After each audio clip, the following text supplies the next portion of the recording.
This is part one of what I'm guessing will be two parts, possibly three if I do the fish separately, which means more real-time videos in colored pencil. We'll see how this all works out. But today we're just going to focus on the coral. Now, the first thing that I want to point out, if you were here for the live stream, or if you watched it, I'll put the link in the video description of how I designed this, and I do recommend watching that, how you can come up with designs really easily in Photoshop. Much more easily than getting started on your artwork and realizing that your plan, like the coral around the cat's neck, didn't work out as intended. I wanted this to be similar to my lion. That was the plan anyway. So here's the lion. You can see the way that I've turned the coral into his mane and the fur on the end of his tail, and it just worked really well. And I thought when I agreed to do this cat, this is actually the cat from, if you signed up for Tidal Gardens to get their reference photos on Patreon, and I'll put a link to that in the description as well. But this is his cat. So I thought that would be a fun collaboration for YouTube. I thought, yeah, we'll do it so that it's like the lion.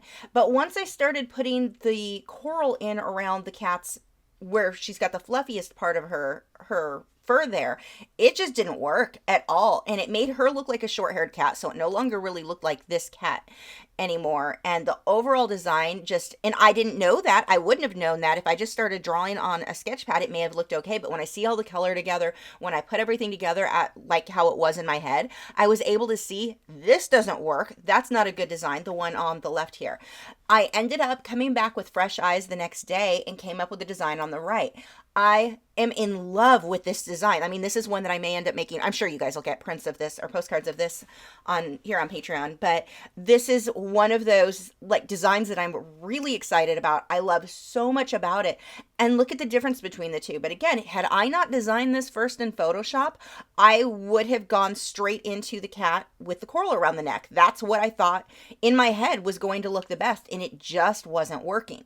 Look at the difference in the balance in this. And again, that's all due to being able to use Photoshop and move each individual coral around to find out what's going to look best where. So if you are not currently using Photoshop, it is one of those things that really does help your artwork a lot for coming up with the designs. And you don't have to be good at it. I did, and you'll see this in the live stream if you watch that. I did a terrible job of cropping most of this. I just needed to get a general idea of where things were going to go. So you don't have to be good at Photoshop to get huge benefits from using it in coming up with surreal type designs for your artwork.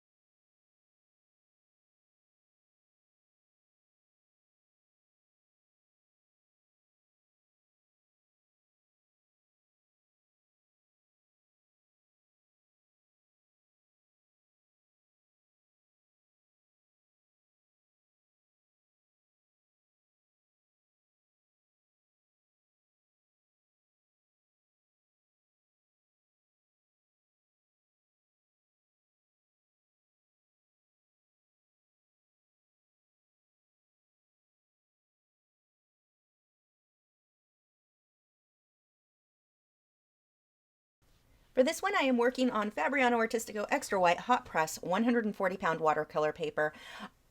This is probably not, well, it's definitely not my favorite paper for colored pencils.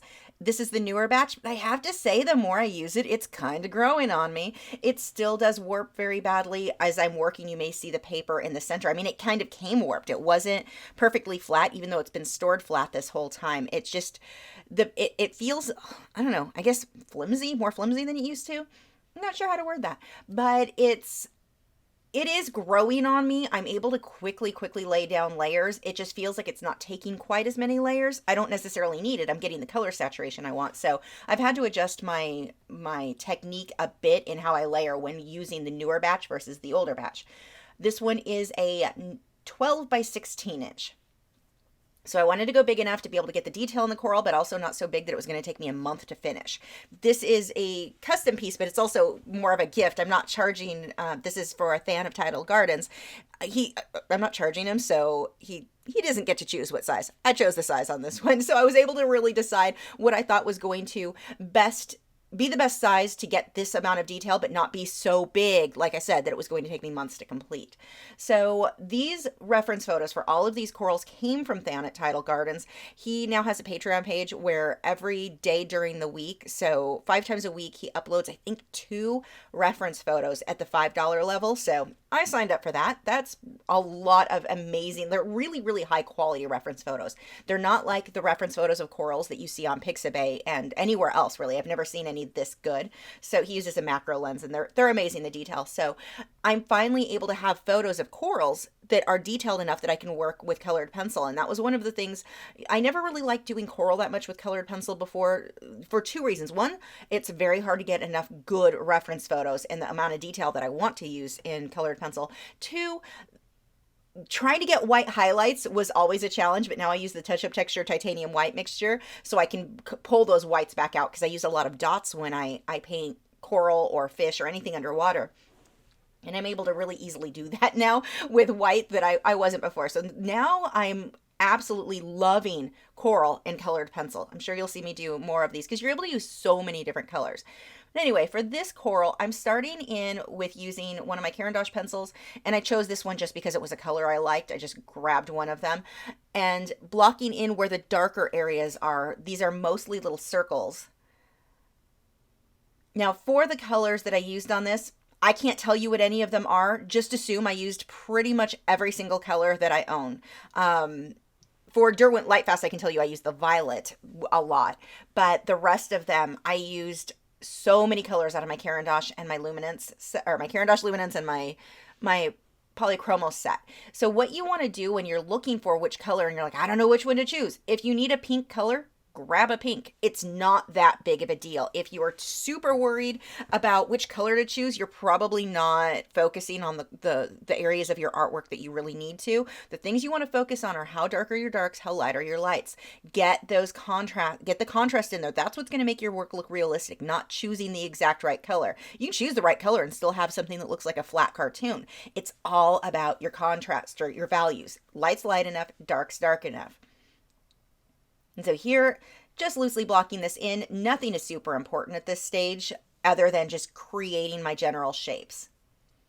Because and you'll see this throughout, I'm going to block in just loosely all of the shapes, blend them out with odorless mineral spirits, and then I'll come back in and start cleaning stuff up and refining color better. But right now, it's just a matter of, let's get some pigment on the paper. And look how sloppy I'm being.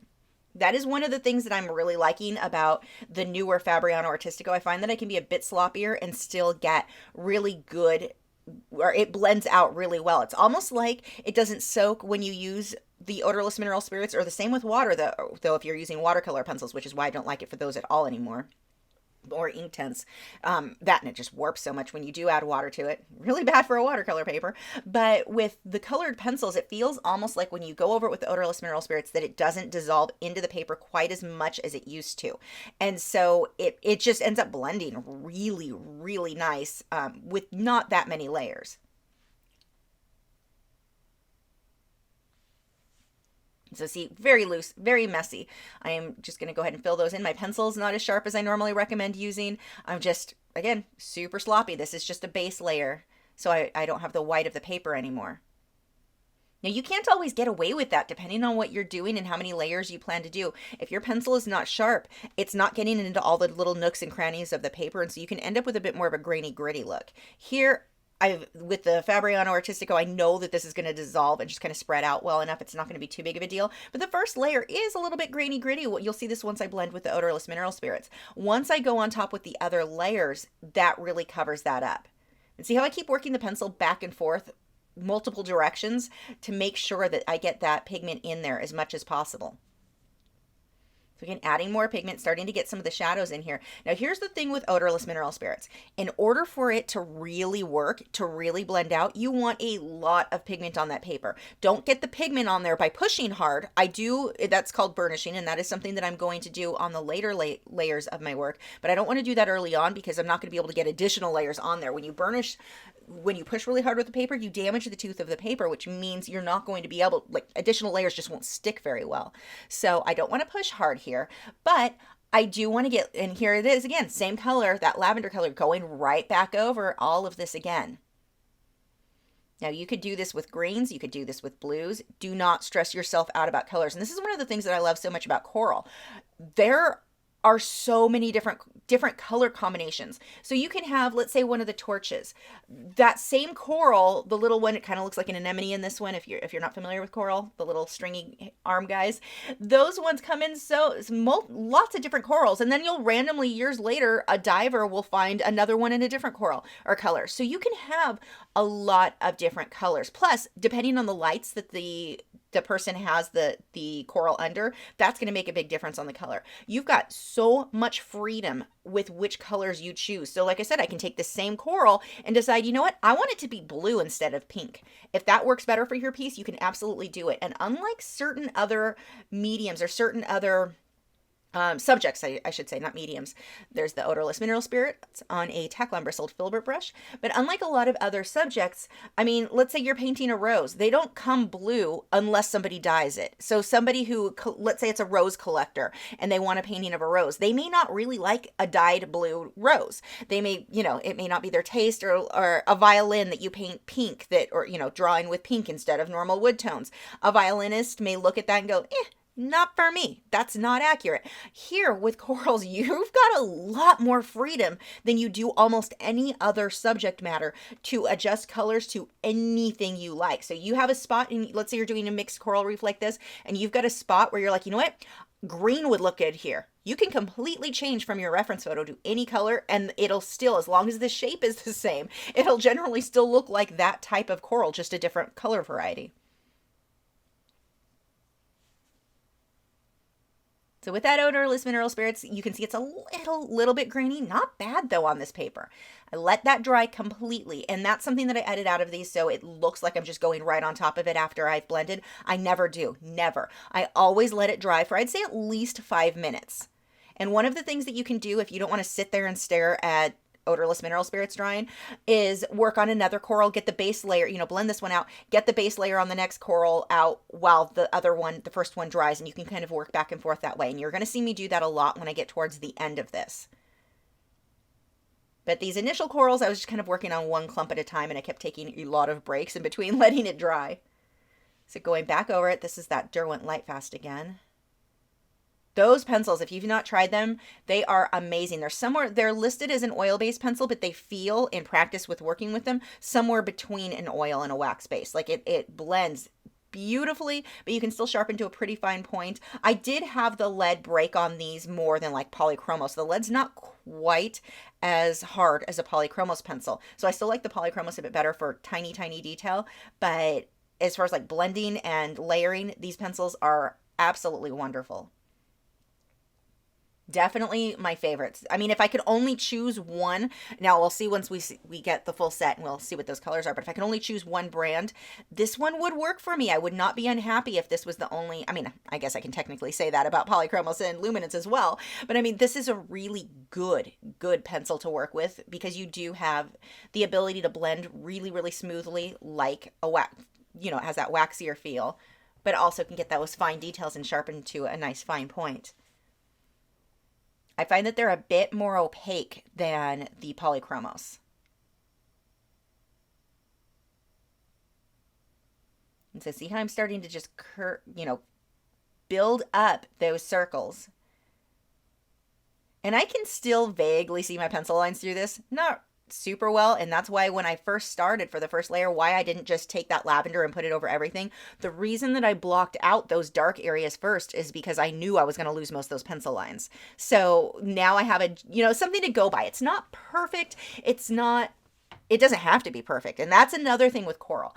It's kind of like drawing flowers where you're looking at these abstract shapes. It does not have to be exact. Not like if you're drawing a portrait of a person or an animal where if the ear or the eye is slightly off, it completely changes everything. With a coral, it doesn't matter. It really, really doesn't. Close is good enough. So I think it's a really good subject for somebody. It's tedious, so you've got to have patience. But for somebody who is new to colored pencils, I think coral, much like flowers, is a really good way to get started. And it's fun because you do have so many colors you get to play with.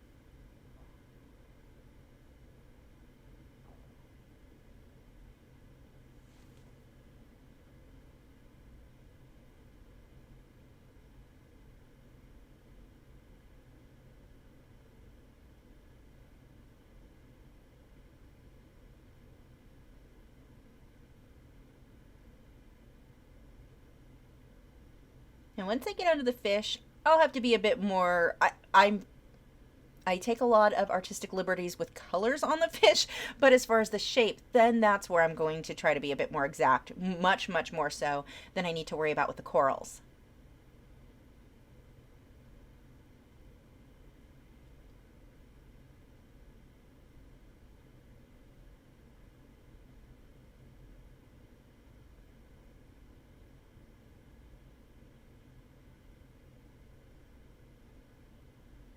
And I find it's easier to build up the shape and start getting these details in like this once I get that base layer. Now you don't have to work this way. You could just do one little circle at a time if you enjoy working that way better and not do big chunks like this. But this I do find saves quite a bit of time. Here's the thing though, don't do too many big or too large of a big chunk for the base layer.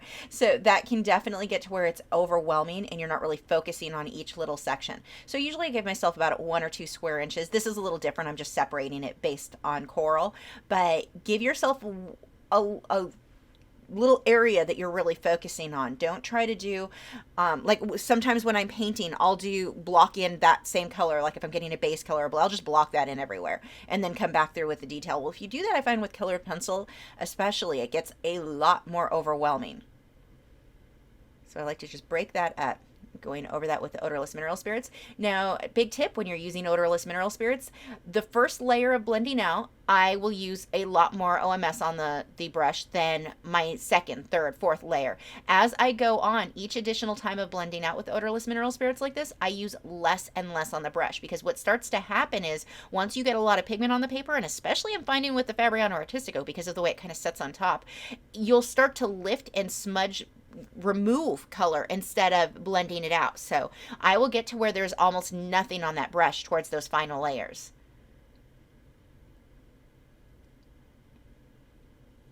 And right there, because these colors are so similar, I was able to very easily just go over everything. I didn't have to blend like the dark areas to the light areas separately. I could do all of them at once. Now, once that dried, I'm going to come back through. I'm using my white luminance pencil, and actually the Derwent Drawing Chinese White works better, but I use this to start getting some of the highlights in these guys. And I am pushing a little bit harder, so I am burnishing this. I know I'm getting onto these final layers here, so I don't need a lot of pencil to be able to stick on top of what I'm doing here. Now, the thing that I like better about the Luminance White versus the Derwent Drawing is I can push a bit harder and I can get sharper edges. The Derwent Drawing pencil, it's more opaque, but it's also a thicker lead and a softer lead, so you're not going to get the fine details quite as much for the sharper edges.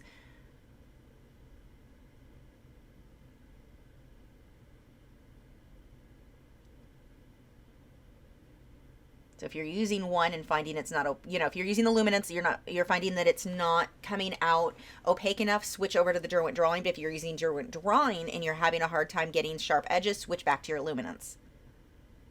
And of course, I can come back through too. If I want to use the Derwent Drawing and I'm not getting sharp enough lines, I can come back through with my darker pencils to clean up those edges. And that's going to be a really big thing for you when you're doing detail work like this. Keep your edges clean. Be aware of which edges should be soft and kind of blend into what's next to it versus which edges need to be sharp. It's really easy though to end up with what I have at this stage where everything's just a little out of focus, not super crisp. You want this sort of thing to be very crisp. All of the corals here are in focus, so we really, for this design, want those to be very harsh.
This method you're going to see me use throughout this, where I make the paper fairly dark and then come on top of it with the white to create highlights. So I'm not trying to make the white straight white here. I made it light pink, but it is so much easier to get things dark for something like this. And especially in this case, I used to say the opposite, don't, and it's still true. You want to be careful if you go too dark, it's a lot harder to lighten something up than it is to darken it up. Unless you're using the touch-up texture titanium white mixture that I'm going to be painting on in a bit, I can pull my highlights back to completely white if I need to. So this method now of going a bit darker and then coming back through with the highlights, my gosh, did it make it faster and easier to draw this than working the reverse, starting light and then building up to my darks. Now, I would say I started more mid-range and then I went lighter and darker from there on most of this, but it really did make it so much easier getting that mid-range tone and then pulling the highlights on top and then coming back through with a darker area like this.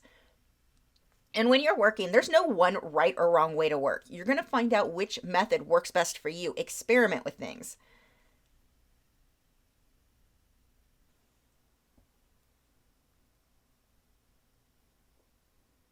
Now here's another big tip. Don't jump straight to black when you need shadows. Save black for your darkest bits, and even then I'll generally layer blue and red or purple on top of it so it's not too flat black. But in almost all of this, I'd say there are a couple areas down at the bottom mushrooms where I actually pulled black in, but just a couple.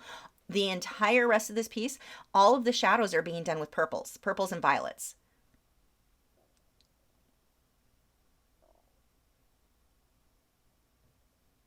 See how I'm just coming back through now and better defining the shadows.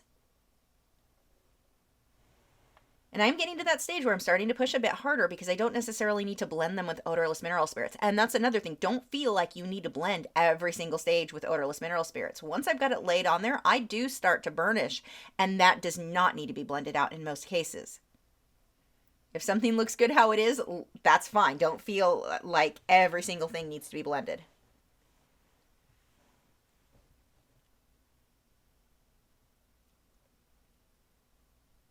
I'm going to start pulling this light ultramarine blue.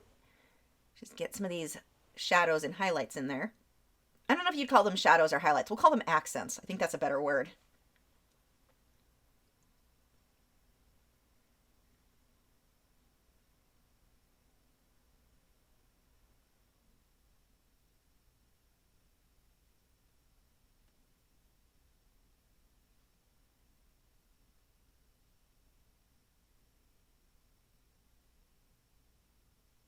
I'm going to start on the next coral, and I'm using this light, like a greenish yellow, to block in the green parts. Now, the color didn't come out perfect or exact, and that's fine, because like I said, I've got that touch-up texture titanium white mixture, but I'm using this to pretty much get an idea of where these areas need to go.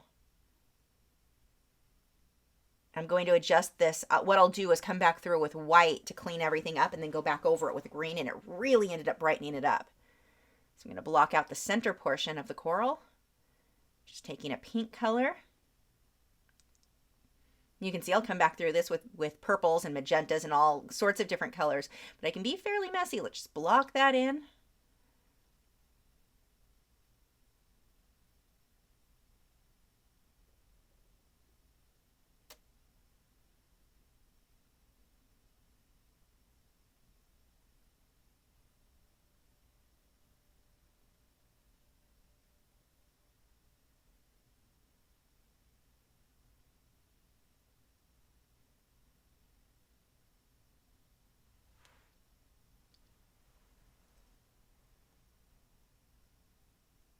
So see, you can see how very not precise I am here.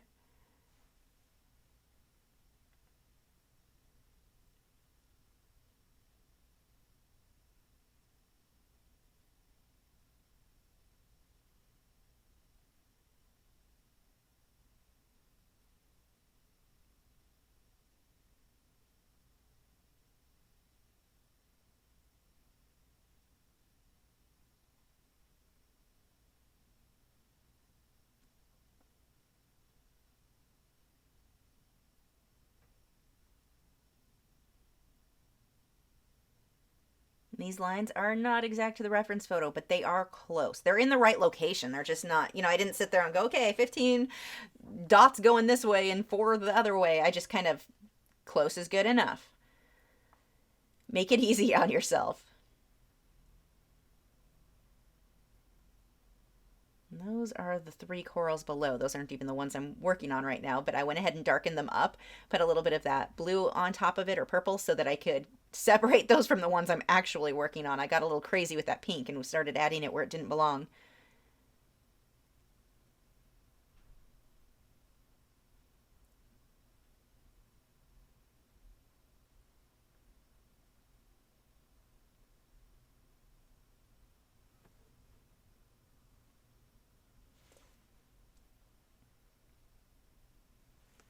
Now look at the stage, how inaccurate the colors are and how not detailed they are. I mean, this looks like a child's coloring book at this stage.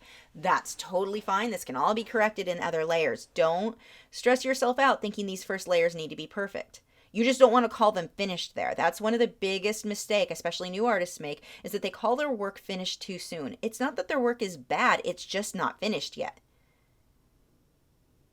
Just because color is on the paper doesn't mean that area is done by any stretch of the imagination.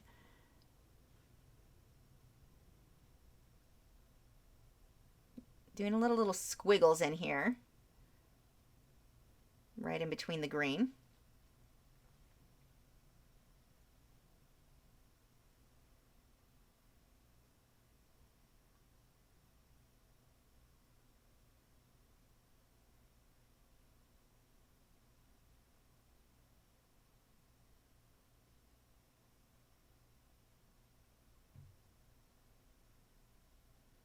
And these are a lot like when you draw fur or hair or anything like that. As long as the lines are going in the right direction, you're fine. You don't need to sit and count and make it exact. As long as they're going in the right direction, about the right length, about the right width, that sort of thing is what you're looking for. If you're working really large, if you want it to be exact, just work. It's much easier if you work larger. I don't enjoy working that way. Not larger is fine, but I don't enjoy working to where everything has to be exact. I just don't have fun painting that way. So I go for more, I almost feel like it's a faux finish where from a distance, yeah, it looks just like the coral. When you look up close, you can see the differences. But close is good enough as long as you can tell which coral it is, and it does look realistic. No one's going to, well, besides you guys, would be seeing the original reference photo, so it really doesn't need to be exact.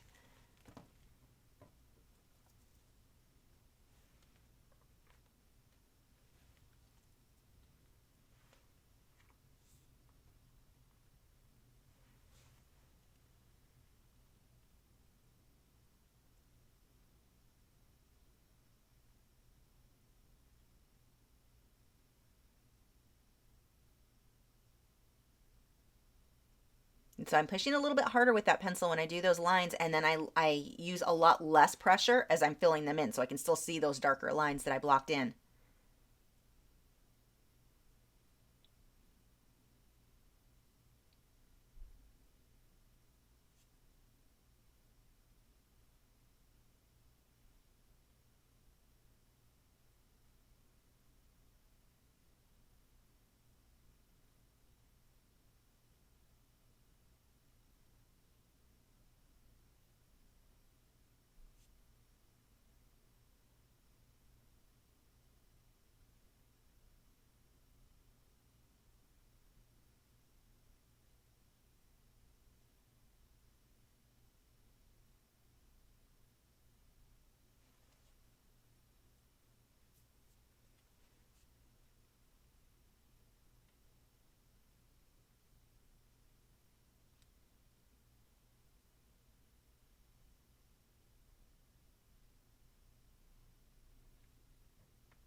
I'm taking this magenta right over the purple and it brightens it up. So one of the problems that I always struggle with drawing coral that are very fluorescent colors is getting these colors as bright, like that bright pink, bright purples.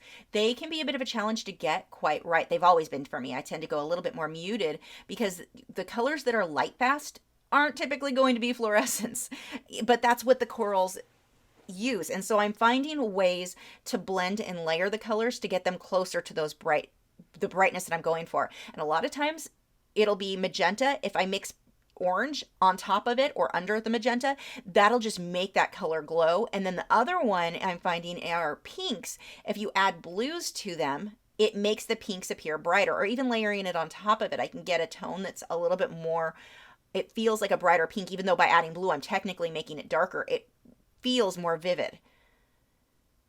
But it's a very light blue. It's that light ultramarine is the main one that I use for going on top of pinks when I need to add blue.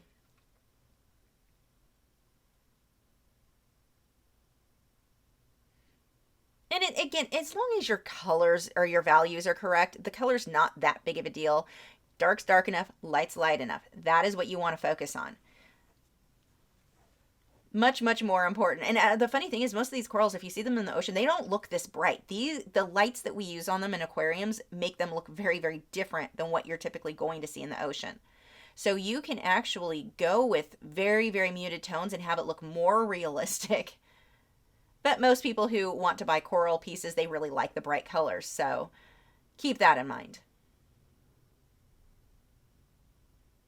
So see, I'm smudging this. Now, I did blend the green separate from the pink and purple. Otherwise, I would have just neutralized and made that green really muddy. And if your brush, what you want to do is rinse it out or wash it out in the paint thinner that you're using. The odorless mineral spirits, that is a brush cleaner. So you just brush it on that, and then I wipe it on my Viva paper towel. So I'm going through making these greens a lot more bold. Now I'm going to come through and start adding these little circles with this darker green. A lot of what you're going to do with corals are just circles shoved together in different shapes, or different sizes, I should say, not shapes. I guess circle is the shape. Some of them are more oval, though, than circle. Now, this is not accurate at all. This is just, I'm creating texture. At this stage, it doesn't look realistic. It looks like a kid playing with circles. But it will all come together once I get my values correct.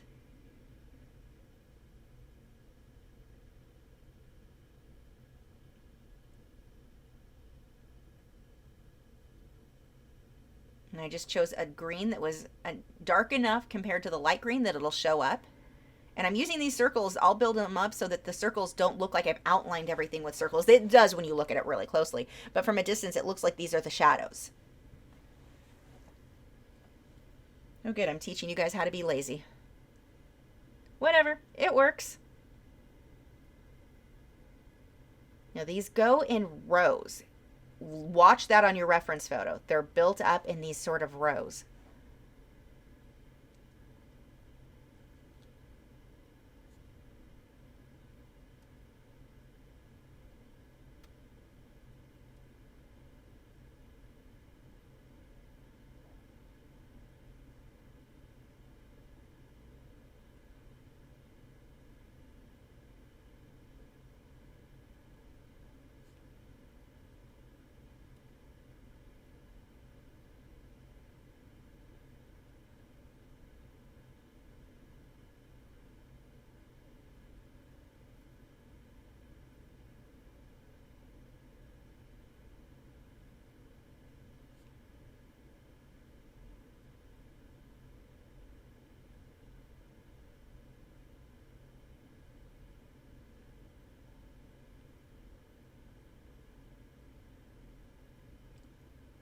You can see now, sharper pencil, and I do really prefer the polychromos for these little circles. They're just the best at the tiny details. I can sharpen that pencil to a really fine point and still give it enough, a decent amount of pressure without it breaking. At most, I might break the tip, the very tip of it, just because I get it so sharp sometimes, but these definitely handle pressure and a long point better than any other pencil. Now right now, still, it just looks like little circles. But see how I come through and start adding these shadows, these rows that I was talking about?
Using that white, see how well it shows up against the dark there. Again, it's not going to pull it straight to white, it just creates a lighter pink. So I'm using a blue to shade some of the base of the green areas.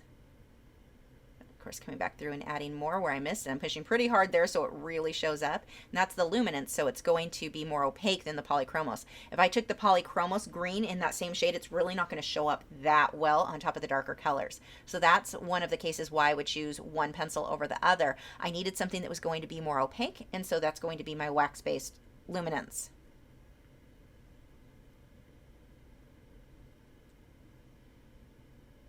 I'm using this indigo blue, I'm not sure if that's the actual name of it, but that's what it looks like to me, to come back through with some of these shadows now in between the green areas.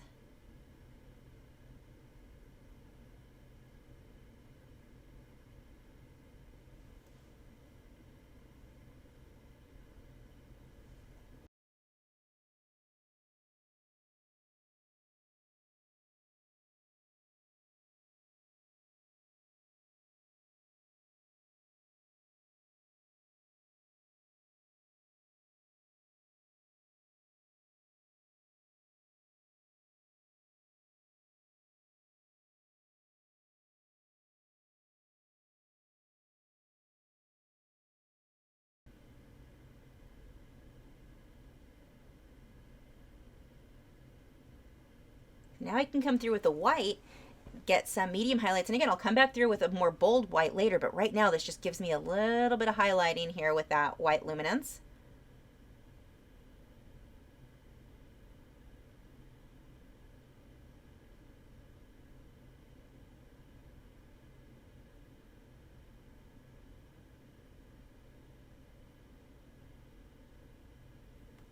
You want to watch your reference photo. Is it going to be a half circle? Is it going to be a full circle? Watch for that, because that's going to change the perspective of which side of the mushroom you're looking at.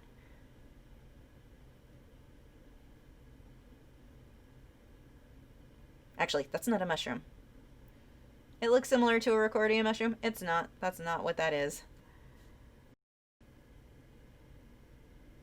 Now I'm going to repeat that process on all of the rest of these individual pieces. And that centerpiece of all of these corals where you see that little dot in the middle, those are the coral's mouth. So I want to make sure we include that. I'm going to continue building these rows and then of course the little circles.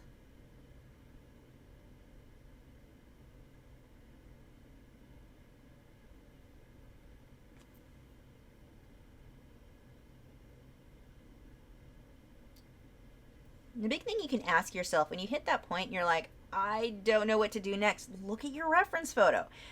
What do you see? Copy what you see, at least close. But really spend some time looking at that reference photo and kind of memorizing what's there.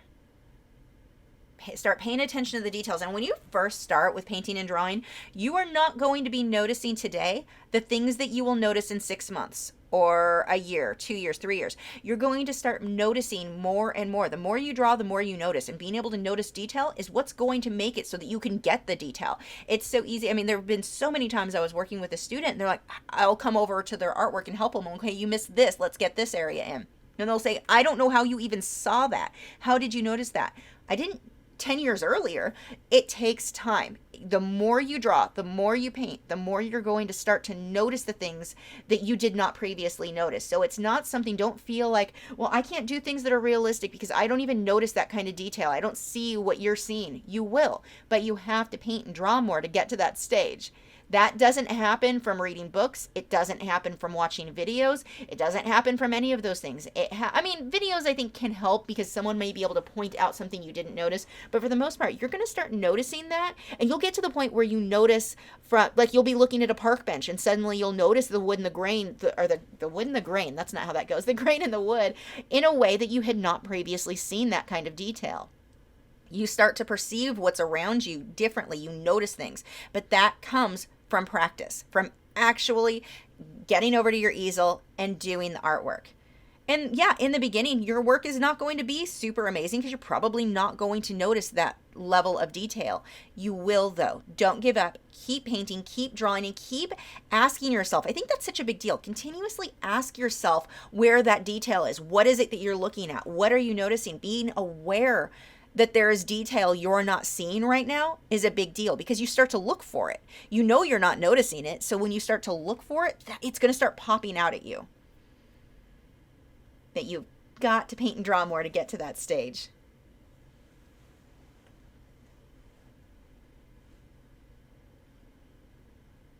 Lots of messy little circles. I mean, this is an app, and this is probably this one in the Riccordia, and I want to call it a Flavia. I don't know what the orange one with the turquoise and purple circle is down at the bottom, but those ones are my absolute favorite. And when you look at it at this stage, it looks terrible. It looks absolutely terrible. It's okay. We're going to get there. Putting some of that light ultramarine over the purple, it makes it feel a little bit brighter. And that's one of the colors that I have a hard time with. The purple never feels like it has the glow to it that I want with the lighter purples. Put the light ultramarine over it and it gives it that glow that I was struggling previously to get with those pencils. Or for corals, I should say. And the pencil I'm using right now, this is the violet color, that deep purple from my brain just shut down. The Derwent Lightfast. Oh my gosh, that is such a must-have pencil for me. You know, two things I want to point out. One, the light that I use does wash out the image here. So that is making everything look a little bit more dull than it really looks. But the bigger thing is, the additional layers I'm going to add, especially when I come on top with the white in a bit, that's really going to make those colors pop. Right now they are a bit more dull than what they're going to end up being. And again, it is more extreme because of the way the lights are on the easel. Speaking of lights, if you are painting flat in a table, or where your work is flat, not upright, and you're struggling with glare, no matter what medium you're working in, if you're struggling with glare, try to get your light to be at a 90-degree angle from your artwork instead of directly above it. That will make a big difference. Mine is about 90 degrees because of the way that I do work upright. Way better for my back and neck, but it's nice because I don't get the glare that I used to. Back before my back and neck went so bad, I used to prefer to paint and draw flat on a table. And the glare, oh my gosh, that felt like a never-ending battle. Now these guys here, look how dark I'm going. These are actually going to be very white around the edges, but I'm starting with blue so that when I come on top with the white, the blue will work as my shadow.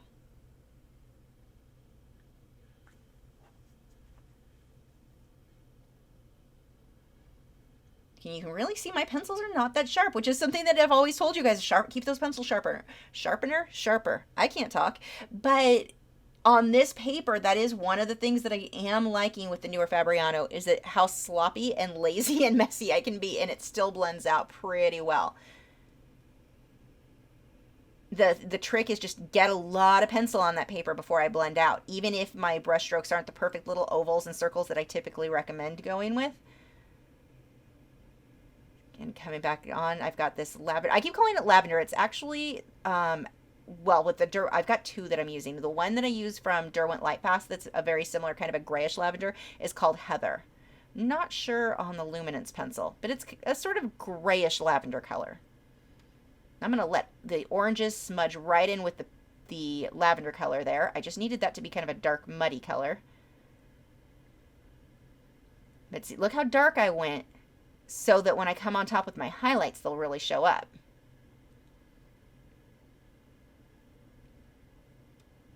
Some shadows with the purple there. We'll get some more magenta. And here's those rows. And look how they curve. This is going to make that look the right shape. If you just oh my gosh, I really cannot talk today. If you just draw straight lines, it's going to look completely flat. Pay attention to which direction these little lines curve. This gives you that rounded three-dimensional look.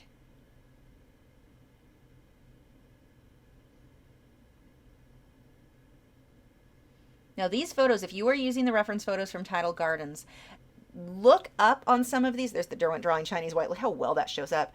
But look up the names. He usually in Patreon does list what the name is, but when you download the photos, it doesn't tell you the name. Look up what they are, because most of these are a lot smaller than what you think they are. It's that they were taken with a macro lens. So you can layer these and do like I did in Photoshop, and you can see that again if you watch that live stream, the way that I can layer these and put multiples of one image together, because usually they grow in these bigger colonies. So each individual piece is fairly small. And if you look at those mushrooms, the little circle guys at the bottom left, right-hand corner, I know left and right, on the finished painting there, those guys are probably about the size of a quarter to a $50, depending on the variety or how big those ones are. But I mean, they're not usually that big. They can get big, but the photos that when they're taken are generally fairly small. So you can group a bunch of these together and have it still look very natural. When these corals are sold, so the Tidal Gardens, he's a coral seller, and when they're sold, it's usually sold as smaller little, they call them frags, where it's a portion of a large colony. And then when people buy them and put them in their tank, the goal there is to grow them into a large colony. They'll reproduce there. So very, very cool. But yeah, these are all the smaller frags. Putting some dots with the purple there, getting that texture. This is where so much of what I do that I was saying earlier when drawing coral or painting coral, because normally when I did coral pieces, it was always done in acrylics. Dots. So many dots to get the texture that I want.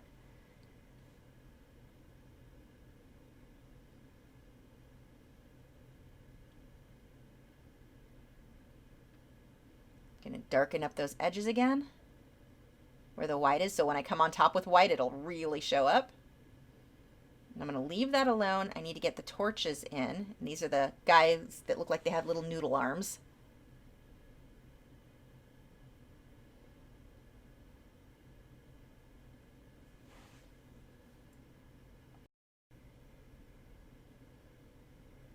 And I'm just starting to build up the shape of where I drew circles for where the tip of each of these little, we'll call them noodles, ends up. And then drawing the little lines for how the tentacles form or connect to it.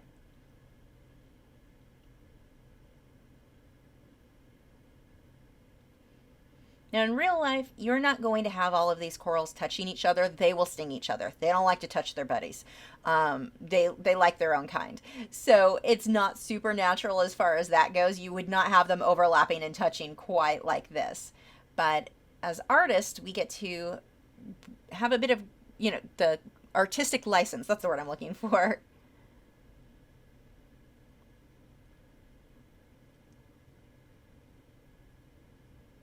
Look what a muddy mess this is. That's what it's supposed to look like. I just need this dark color so that I can come back on top with the highlights.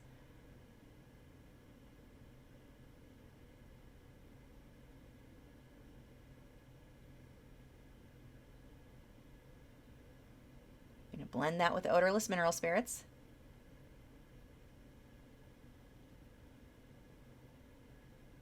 Now, depending on the type of paper you're using, you may have to adjust your technique a bit. The way that I layer and blend, if it's not working on one paper like it does on another, I just try something else.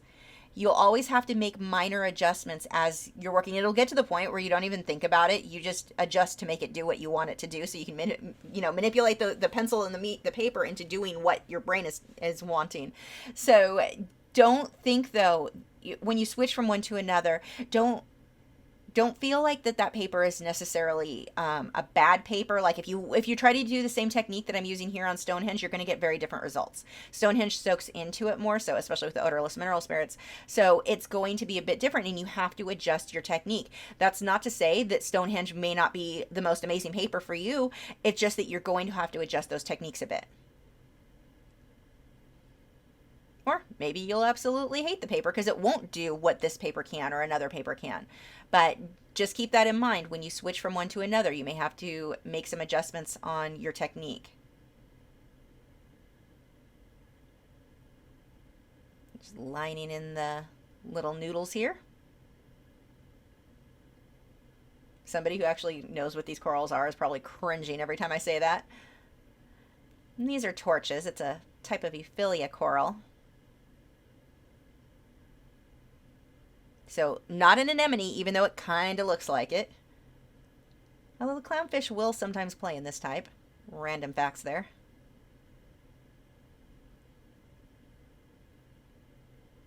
And look how messy I'm being. Just very scribbly, straight back and forth. Well, I wouldn't say straight. These are just long ovals. But it's sloppy. This is not good form. But it's going to work the way that I'm going to layer this up. Not only is it going to work, I feel like I'm getting just as much clean detail as I was doing the small circles. It's just the method that I'm doing, starting with this base layer, just to kind of tint that paper.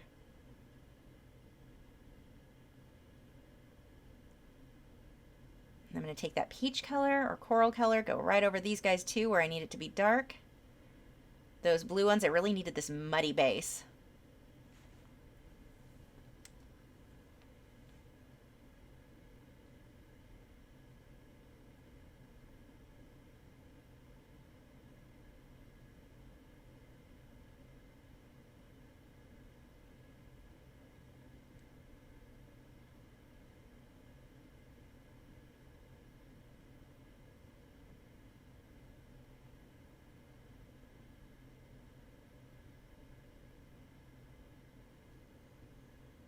Once that odorless mineral spirit dried, and this is still a bit on the light side, so I want to get some more pigment there before I start with working on too many details.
Loosely going over this, I'm using more of an orange color.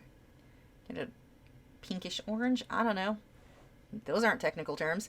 But I'm going to go over all this again. I need to really darken this up so when I come on top with the lights, the white pencil is really going to show up. Remember, if your dark or lights don't feel light enough, sometimes it's just because the darks next to them aren't dark enough.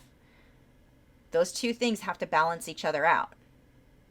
We've got some shadows in there. We'll take that light ultramarine. Apparently I decided it wasn't important enough to continue with, so I stopped. Blend that out. And this layer has less odorless mineral spirits on that brush than the first time I blended with the OMS. Just because I've already got the pigment on the paper, and if I have too much, I'll just start lifting it and smudging it around where I don't want it.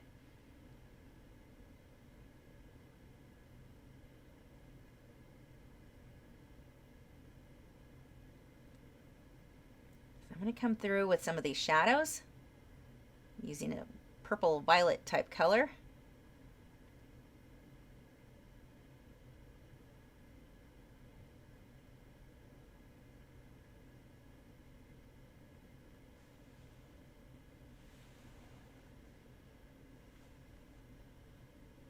If you're thinking, but I need the actual color, I can't follow along if I don't have the actual color. You don't. You need a purple pencil. That is it.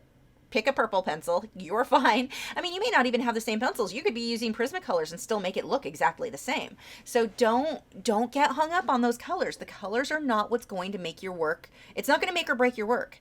What's going to make or break it are your values. Dark's dark enough, light's light enough. Those are what you need to focus on. Once you've mastered that, the colors will be easy for you. The colors are nothing. well, I shouldn't say they're nothing, but they're not as big of a deal as we think they are when we first get started. Go ahead and blend that out a bit. You see I'm just mostly focusing over where I just added those shadows, soften those up.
Starting to develop shapes, and if I get one of these out of place, no one's going to notice the difference, and it's not hard to fix anyway. I think this is one of the things that makes it so fun. It's so does not have to be exact.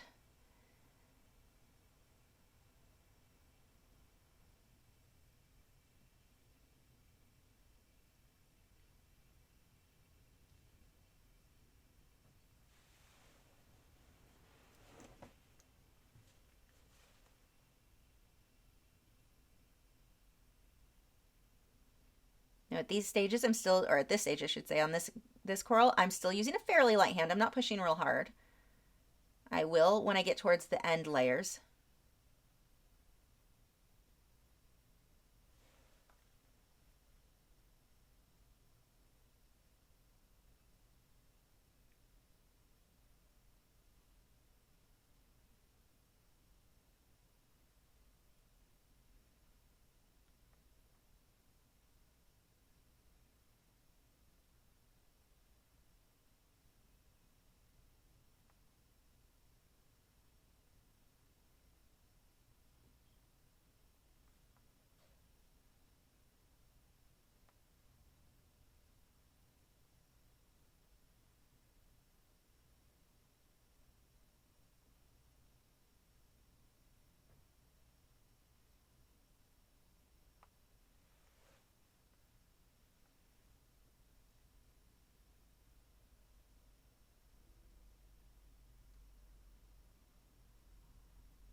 So here are the tips using the white Derwent Drawing Chinese White.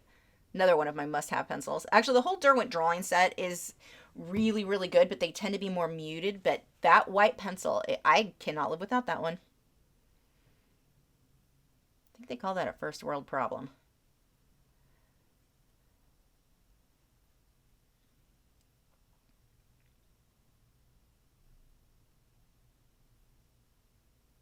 And there's my light ultramarine. I think the only pencil I used this whole process that I knew which color it was.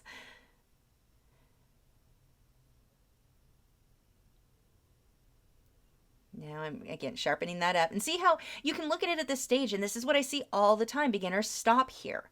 Don't stop. Keep layering. It's looking good. Keep going. I mean, okay, technically it looks kind of bad because it's not finished, but it will look good. I mean, it's what it's supposed to look like. Keep going. Keep layering. Don't call it finished too soon.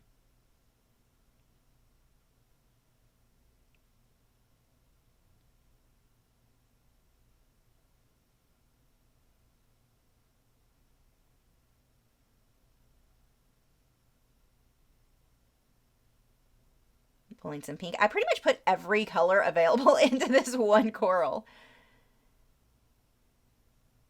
It is not very accurate color-wise to that reference photo. The reference photo would be more oranges and kind of brownish tan tones. I stuck with the really bright blues and pinks as I continued to layer.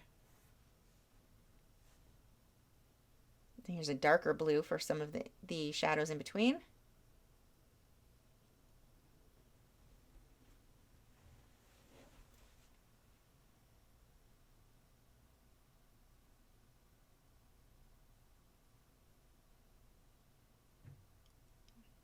remember every time I blended out with odorless mineral spirits, I just stopped the video. It always dried first though, before I went on. If you try to work on top of paper that is wet with OMS, your pencil, for one, it doesn't stick very well, generally speaking. You'd have to push really hard. Well, that paper is now in a vulnerable place because it's wet.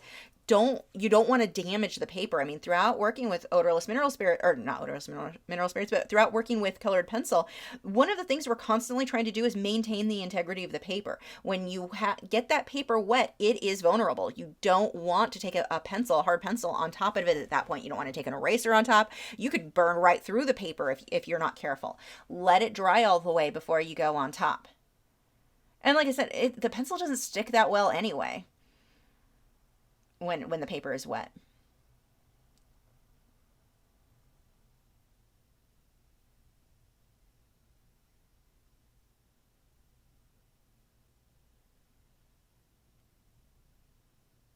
Noodle tips.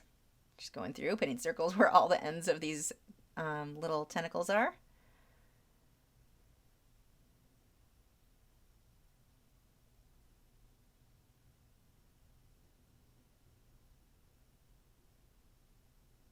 Taking this darker burgundy color. Have no idea what it's called because good luck trying to read names on a Caran d'Ache pencil. But you just adding the shadows now with that. And notice no black has been used anywhere on this painting so far.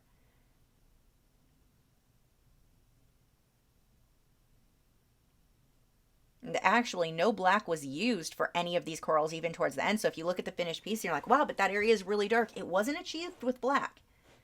And again, I love using black pencils. I use them all the time, but don't think that's always the answer to shadows. If you can get that deep shadow with purple, it probably will have a bit more depth and look better.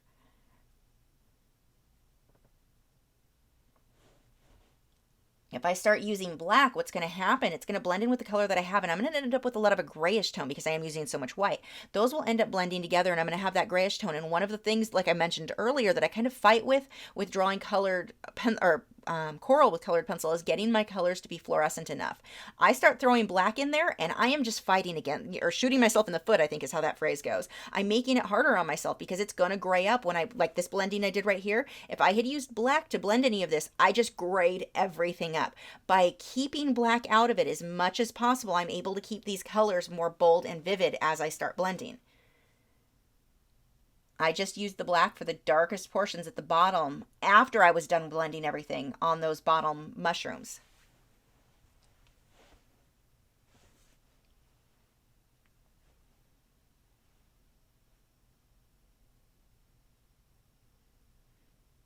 And I've got a border that I'll be using coming up here soon. Not on this session, but I'll be using black. So don't feel like I'm saying don't ever use black, because there are a lot of artists who are just anti-black pencil or paint.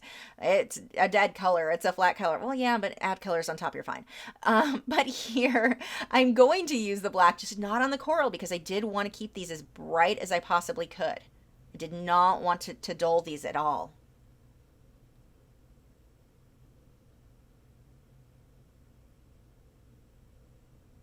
In my main deepest shadow, deepest color I used was the violet from the Derwent Lightfast pencils. That really got darker than pretty much any other color that I had used.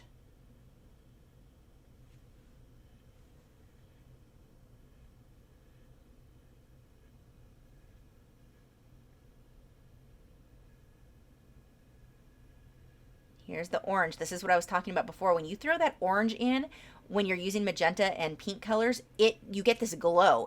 That combination, any of your oranges up with any of your magentas, or pinks, and you get this really pretty effect. And not just for coral. I mean, if I'm drawing a flower, I'm going to do the same, or anything where I'm going to be using orange, guaranteed to use violet colors, and the other way around. If I'm using violets, I'm guaranteed to use orange. It doesn't matter if I'm working in colored pencil, in acrylics, oils, you will always see me combine those colors together, because when you put them next to each other, you just get this gorgeous glow. That pencil really could be a lot sharper there for these little details.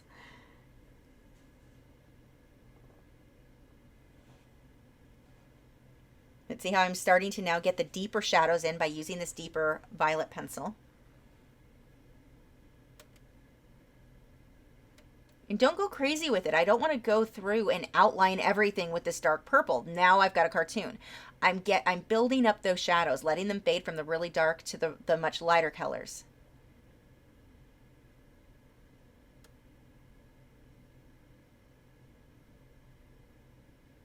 Now, I had set a goal for myself of finishing half the coral on my first night of working in colored pencil. And I went back through and did a few more details later on, but for the most part, I set that goal. I had to get this section done in 2 days. So I gave myself a start and stop point. If I don't do that, I'm not as likely to get as much work done. You start to get overwhelmed of there is so much I need to do in such a short amount of time and I don't know where to start, and it gets overwhelming. So I just set a goal, or even smaller mini goals of I'm only going to work on the top pink ones and then I get to take a break. I'm going to go on a walk, whatever. Set these little goals and it makes it much easier to tackle versus I'm just going to draw for as long as I can tonight. I mean, in the end, that is what I'm going to do. But if I can set these goals of this is how far I need to get, it really does make it much less overwhelming. So here, this is the touch-up texture titanium white. I know if you've not been around long, you're probably thinking, why can't I just use a white acrylic paint or a gel pen? Those aren't archival when you put on top of a wax or oil-based pencil. This is the only product that is made to go on top of colored pencil, and it's 2 parts, one a powdered white colored pencil, and you mix it with this liquid stuff, and then you can paint it on and get these nice highlights. The other bonus of this product is that it's adding tooth to the paper. So anywhere, let's say I've been burnishing and I lost the tooth and I can't get other color on top, I can paint this on, and I don't have to add the white in that case. I can just paint the touch-up texture itself. We'll add texture. Now pencil will stick on top of it. So anywhere where I'm adding white, it doesn't have to stay white, and you'll see me do this when I go over the green up above it. I can add that white highlight with this, then when it dries, go on top with that bright green, and it just makes that color pop. Now here, I've thinned mine a little too much with the touch-up texture, so these are not drying as opaque as I'd like. So I had to go over all of these twice, or I could have just stopped being lazy and added more of the titanium white powder, but again, lazy. And this product, I will have a link to how to mix it if you've never used it before. It comes from brushandpencil.com, but it's available in other, I think it's Delta Art in Canada. You can also get it at Dick Blick in the US. It's Jackson's Art Supplies in the UK, and I forget where it is in Australia. But this is so, so handy. Look at how I can get these dots now. Start building up that texture. But see, as it dries, because I have too much touch-up texture, it's a little bit more translucent when it dries than what I needed. So I had to go back over it with a second layer. Now, if you're going to go over it with colored pencil, let it dry. I'd say 10-15 minutes before you go on top with a pencil, because it'll feel dry to the touch. But if it's not cured all the way, if it's not really dry and you push really hard with your colored pencil, it can cause this to chip off the paper. It doesn't damage anything. It doesn't hurt the paper. There's no problem there. It's just not going to do what you want it to. So make sure it dries all the way before you put color on top. And look how now these are starting to be so much more crisp on the design, and I'm getting that contrast that I wanted. And I can't get these tiny white dots to really show up this well with just using any colored pencil, whether it be the Derwent Drawing or the Luminance White, Prismacolor White. None of those are going to show up and get this level of cleanliness. Like the edges are very, very clean, and then, of course, being more opaque than I'm going to get any pencil.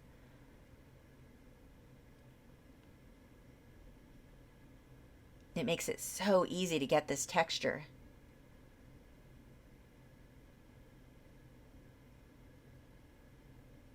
And this is a synthetic hog-haired liner brush that I'm using.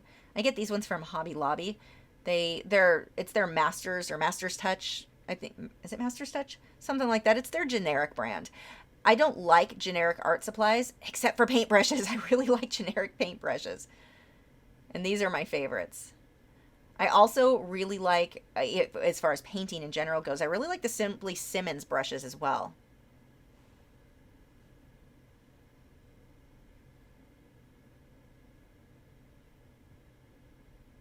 And again, if you're not sure how to mix this, if you have the product, don't know how to get it to work, I do have a video that walks you through exactly how I mix it, and I'll put that link in the description.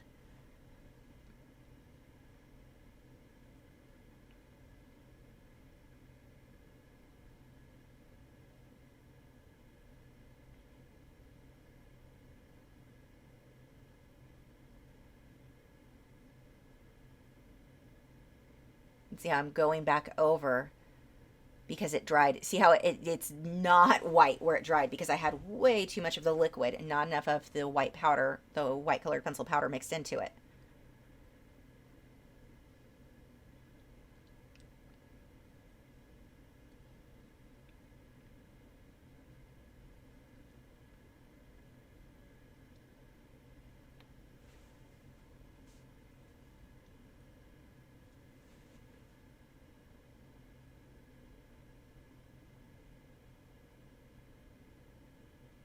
And if you get carried away and realize, oh my gosh, I was having fun adding white highlights and I added too much, no big deal. Colored pencil will go right on top when it dries.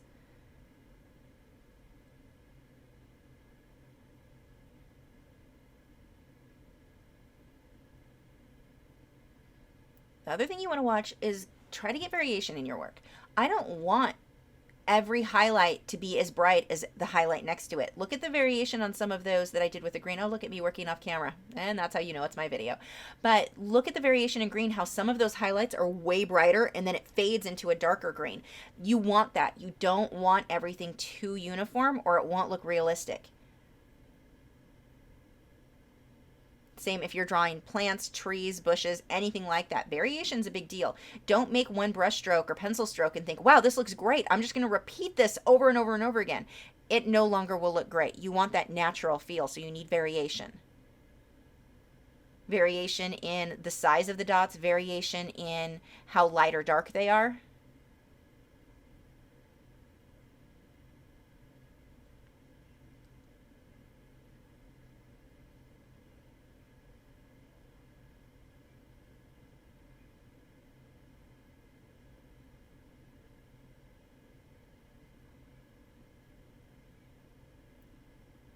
Now you can see why I needed a bit of a muddy color on the outside edge of these corals because I needed them to be white, but I knew I wanted to come back through with dots. White dots weren't going to show up if I didn't make that base layer darker.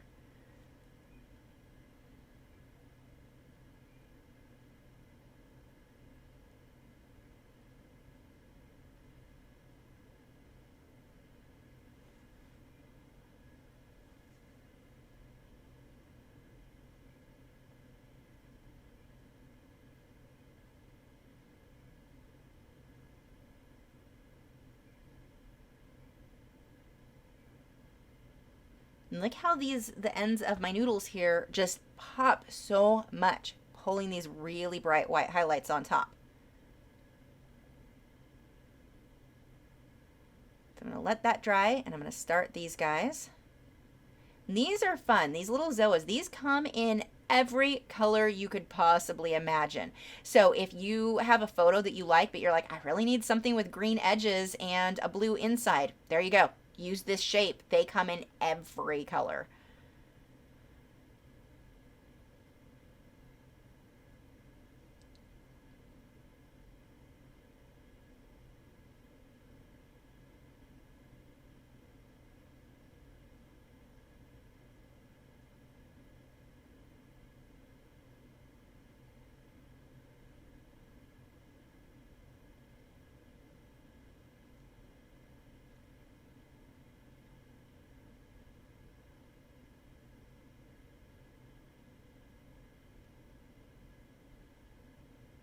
And I had to add a few extra from what my reference photo was on this just to fill in the space.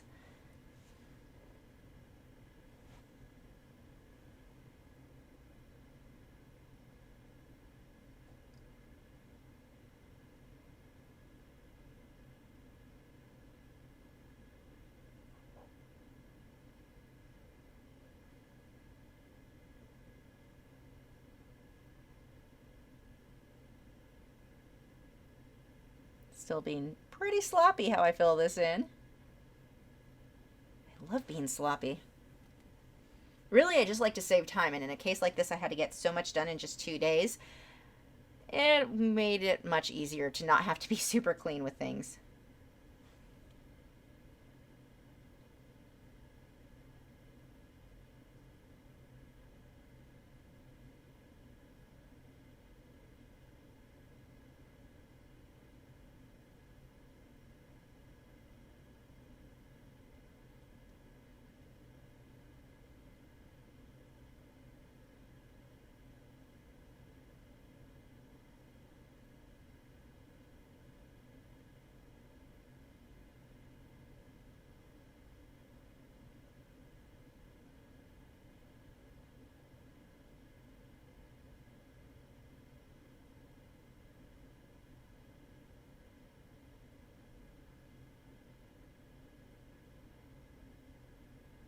So there is my base layer.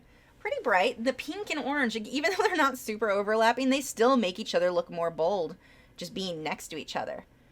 So once that dried, I came on top with this mint color, just a real pale color. It has to be a very opaque color to show up. So I'm using my Caran d'Ache, the Caran d'Ache Luminance, and I'm taking this blue and just going around all of the corals here. Not only does it tie them together because it's the one color that they all end up having, so it feels more like they're all under the same lighting, but it makes them pop out a little bit more. And that's something you see me do a lot on my work, where I line things on one side with blue or a kind of aqua color.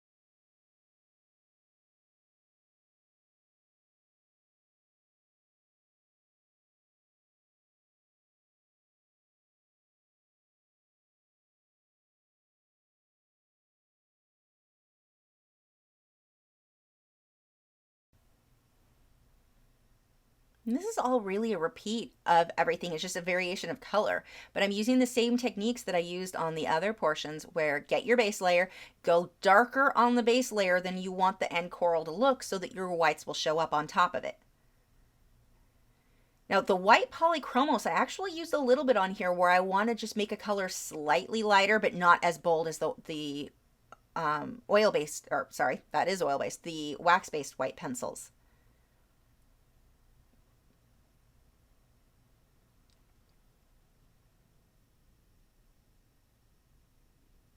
I'm using my violet, that is the Derwent Light Fast. I'm using too many different pencils, I can't keep track of them. But my Derwent Light Fast Violet, not black. If I put black here and I blended that out, that would be a horrible muddy mess. It would really dull the colors too. So I'm using a more magenta color now.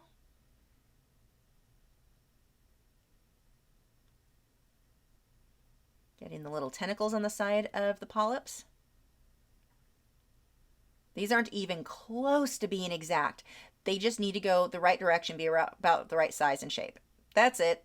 I mean, when you look, if you've got these reference photos, you know. And I can't give these to you because they are paid. You do need to be a member of his Patreon group. And again, it's $5 a month, and you get, I think you end up with 50 photos a month. You get a lot of coral photos, which is a big deal because, as you can see here, you don't typically just need one photo of a coral. I need lots that I can put together. So if you are a member, you would have access to that. You are welcome to copy my design for your own practice. You cannot sell or make prints of it because that is something that I'll do, but you are welcome to copy my design if you do have rights to use his photos, or if you've signed up for his Patreon where you've got those. And if you didn't want to sign up for another Patreon thing, you may be able to contact him and ask him if you can just buy outright some of the rights to use the photos for just like a 1 month thing. I think he was talking about putting together just a big pack that people could buy outright. I'm sure it costs more than Patreon, but that may be an option for you. And no, I have no affiliate link, or like, I'm not affiliated. It doesn't benefit me at all. I just think it's a really cool product. I met Than, the owner of Tidal Gardens, at Aquashella, and was really excited when we started talking about, because he has the best photos, best videographer of any reef keeper I've ever seen. So, and not to mention, well, he actually sells the corals, so he's got access to a lot of different kinds. And so when I started telling him, I'm like, yeah, I would love to draw some of these. He hadn't even considered that artists would be interested in those photos. So that's how that all came to be, where he's now offering that to us. I went ahead and readjusted my easel. We need to readjust again here.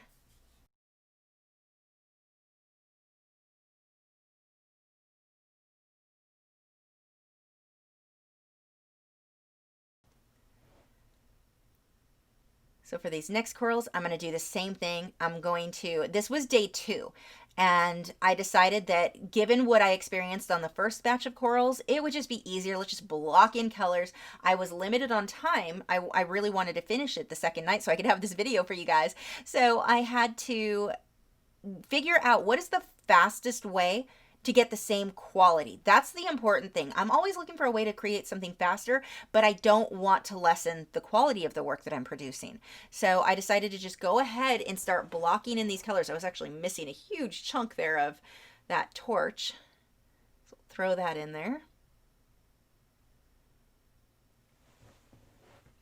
But I needed a way to time more where I could block in, and especially when I get to the last half of this, but I wanted to time more where I could have an area drying while I worked on another area, so I didn't have to take as many breaks and I could actually get this finished. Look how dull these colors are. Don't worry about that. That is normal at this stage. And I have sped this up a lot because this is a really long video. But the way that I'm moving the pencil, it's the exact same as I did before. So if it is something that you're following along and you're going, oh my gosh, you're going too fast, just pause it, rewind it.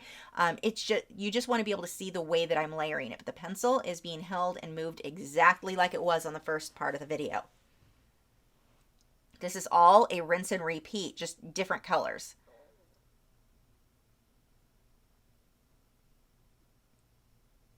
I'm taking this lavender color. I'm going over the blue and the darker purple in the center.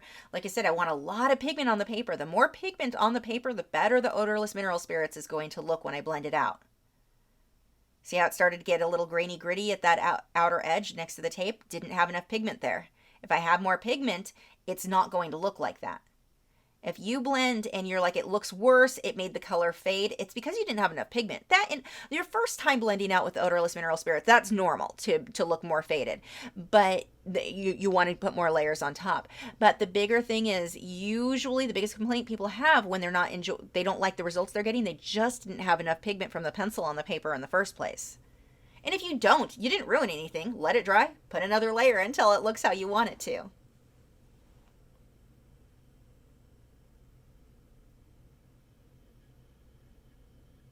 And look how childish this looks at this stage. That's what's so funny to me, to watch these earlier layers of each coral. It's not clean. The lines aren't crisp. Nothing's well shaped. It looks like something a kid colored. Don't let that discourage you. It's supposed to look like that right now. And no matter what medium you're working on, you're going to have stages like that. That's normal. Work through it. Don't give up and think, it's just terrible, let me start over. If you keep starting over, you're never going to move past this, because every painting you get to gets to these ugly stages. You have to work through them. And that feeling of it's never going to look good, trust me, everybody ever has that feeling at some point in their work. Even with me, there are portions of this where I get to certain corals and I'm just like, this isn't looking good. I don't know if I can pull this one off. Maybe I should paint something over it. Just keep working until it does look good. That's a normal feeling. There's nothing wrong with you or your work at that stage. It's just not finished.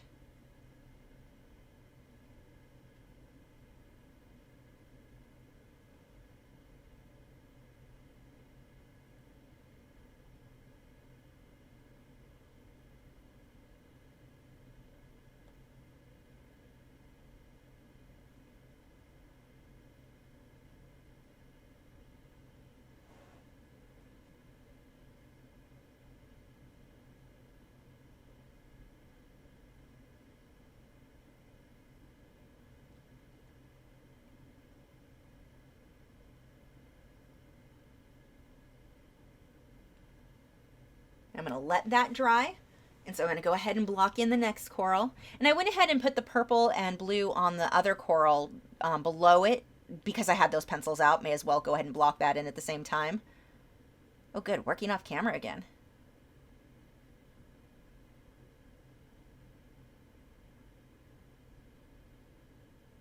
This one is one of my favorites in this piece just because I love the turquoise and purple together. That one and the Ricordia mushroom below. It's funny because those Ricordia mushrooms with all those little circles, it looks like it's so much detail. So it is a lot of detail, but it looks like it would take so long. It really doesn't. It just, tedious. You're just repeating the same thing, the circles again and again, but it doesn't take that much work to make them look really good.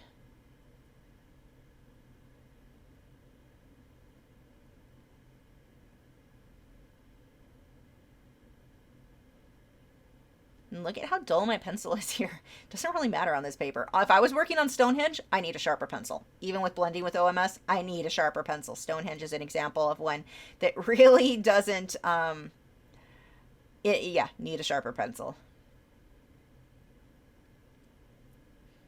This is why, as much as I've been complaining that I don't really like the newer Fabriano, the more I use it, I may end up buying more. I thought that I wouldn't, but I would only use it for colored pencil. I'm not liking it still for, it just warps so badly when you put water media on it. It's really not holding its shape like it should, especially given that it's an actual watercolor paper.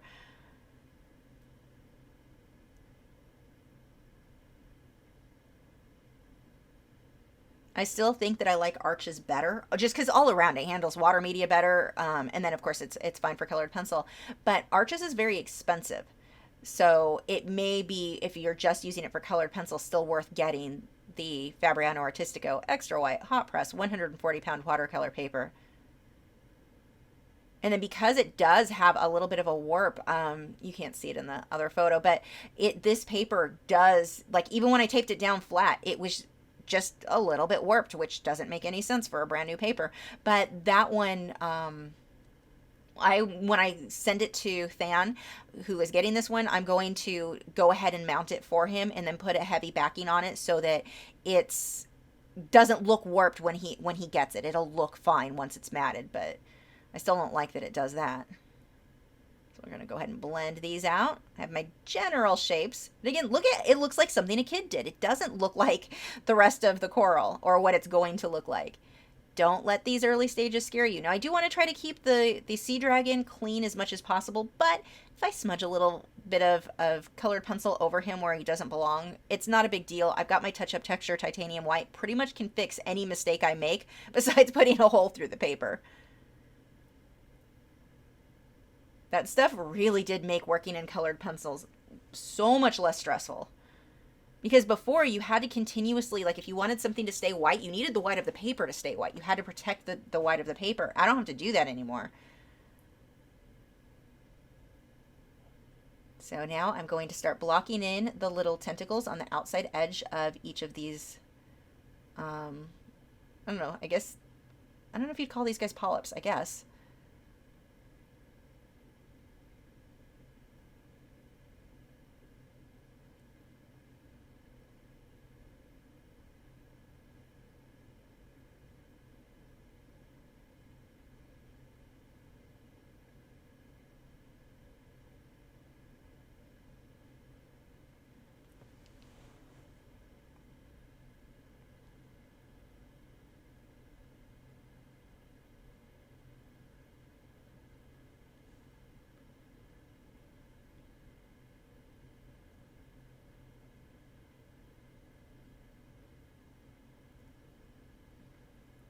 Now, something like this, while it is extremely tedious, I mean, it's a lot of work if you're willing to sit down and do that kind of detail, though, it's also not hard because it hides so many mistakes. When you do something that is this busy, whether it be coral or flowers or trees, whatever it is, when you do something that is this busy, your mistakes don't really show up. If something's not perfectly clean, if something's just kind of done badly, there's so much busyness going on in it that the viewer is not going to necessarily be drawn to that mistake or that thing that didn't quite go as planned. Don't be turned away or intimidated by doing something with this kind of detail thinking it's too hard. It's not an issue of being difficult, it's an issue of being time consuming and tedious. But if you've got the patience to sit there and do it, it is way easier to make something like this look good than, let's say, a single rose that doesn't have that much detail or a sky with clouds that doesn't have much detail. This is so much easier to make look good and to be impressive to the viewer versus something more simple that maybe was harder to actually make look good. But when something's this busy, you don't have to be perfect. You don't have to be exact. The viewer has so much to look at that they're not going to be as critical as something that's more simple.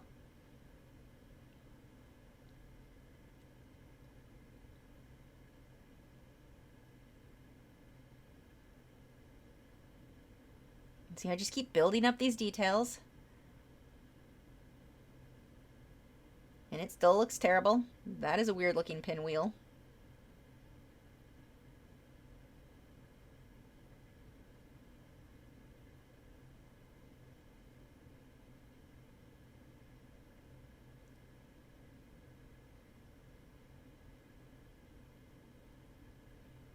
So start working on those tentacles again, getting the shadows in between where I put the blue earlier.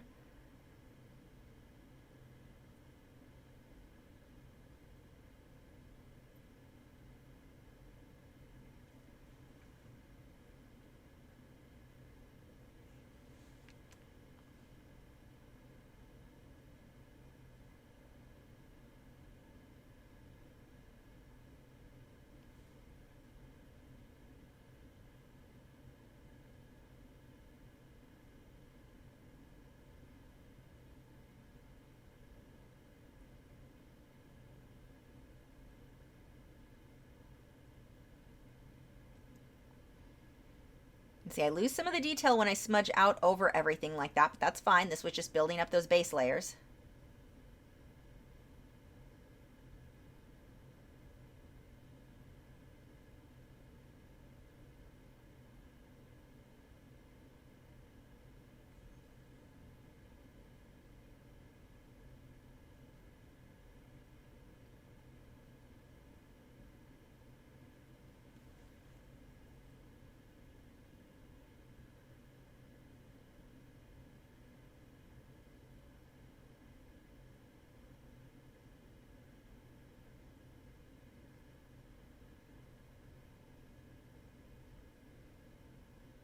Blend that out. There's not a whole lot of paint thinner on that brush at this point. So what I do is I dip it in my paint thinner and then I dab as much as I can get off onto my paper towel. And that, again, it's a Viva paper towel, V-I-V-A. Regular, like Bounty paper towel or any other paper towel, even if it's typically a good paper towel for cleaning, do not work well with odorless mineral spirits. So either use a Viva paper towel. That's the only paper towel, whether you're oil painting or working with the OMS with colored pencil, Viva, or just get an old t-shirt or a rag. That works too. I'm using my white luminance to come back through and see how I can even go on top with the white on top of where I had the touch-up texture titanium white. And now, because I added texture or tooth to the paper where I added that, when I go on top with the white pencil, it really pops out. And that was just on the torch above the purple coral that I'm working on now.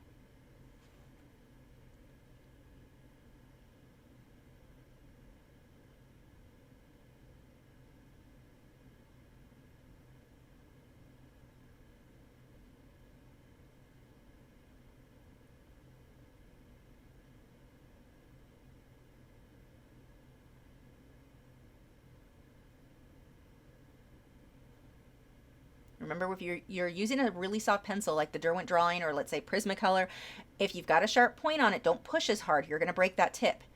That's just the nature of some of these softer leads. Well, Prismacolor would probably break either way because yay, quality control issues. But either way, even if you have a perfectly good pencil that's not warped or anything like that from Prisma, you put much pressure on it if you have a really long tip and it will snap. That even in the best of cases, just because those are softer leads.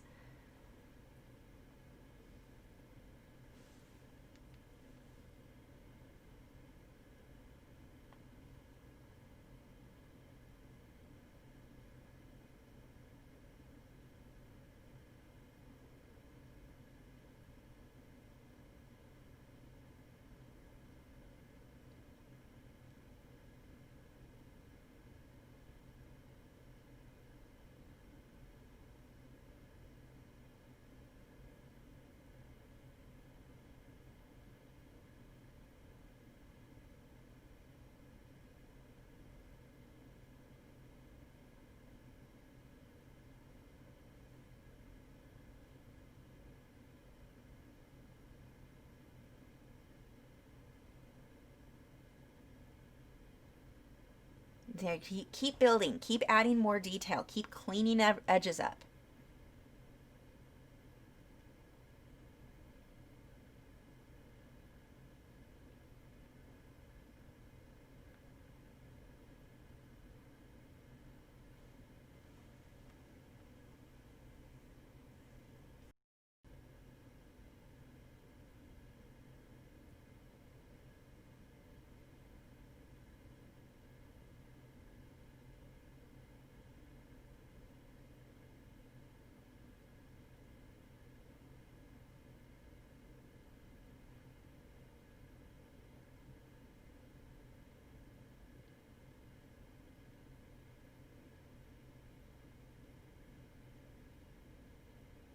There I'm adding that blue on top of the magenta where it wasn't quite getting the right bright purple color.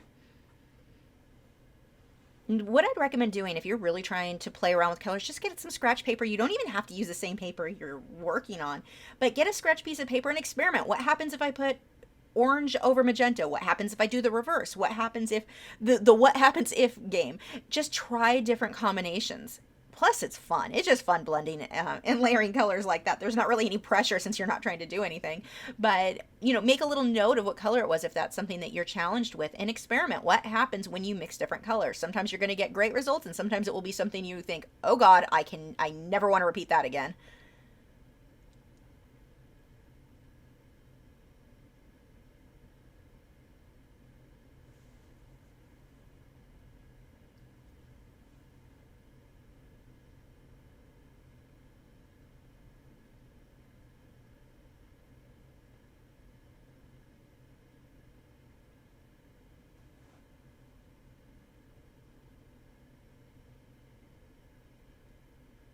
This one was one of the ones where I thought, oh my gosh, I cannot make this look good. It's coming out terrible.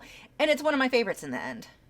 These turquoise and purple corals here.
So I'm darkening up my color saturation first before I go in with the detail on this side. Then I'll blend that with odorless mineral spirits because my white pencil was just not going to show up that well for the highlights that I needed. Get even more pigment on there. I switch to a slightly darker blue, get some magentas. It's just so funny to me still to even editing this video to watch what this coral started out like. Like at this stage, you look at it and you think, seriously, you're going to turn that into something? And just if you keep layering, what happens?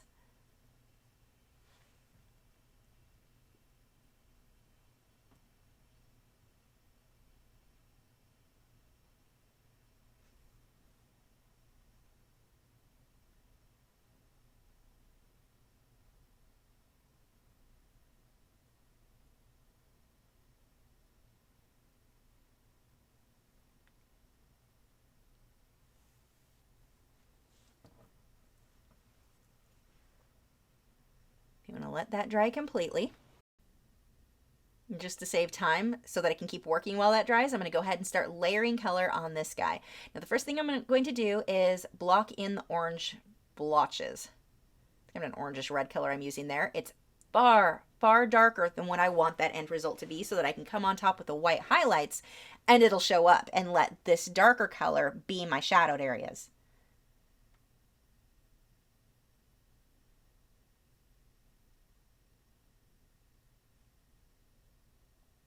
None of these have to be perfect. If I decide I think it'd just look better to have more or less of these orange bits, totally fine.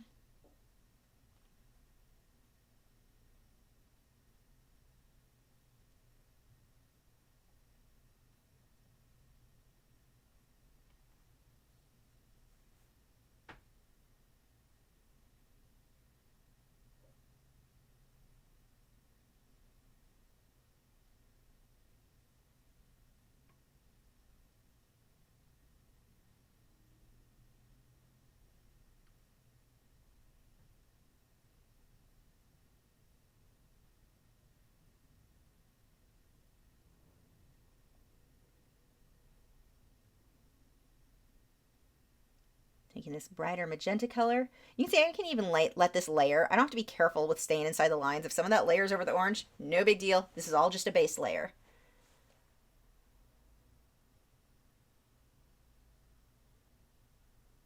Let's start adding some of the shadows with this deeper burgundy color. And don't quote me on that. That is not the name of that color. I have no idea what the name of the color is. Doesn't matter. Point is, pick a dark kind of reddish brown color. Or a plum color. Heck, just any dark color. It could be dark blue if you like that better. Focus on your values. Dark's dark enough, light's light enough.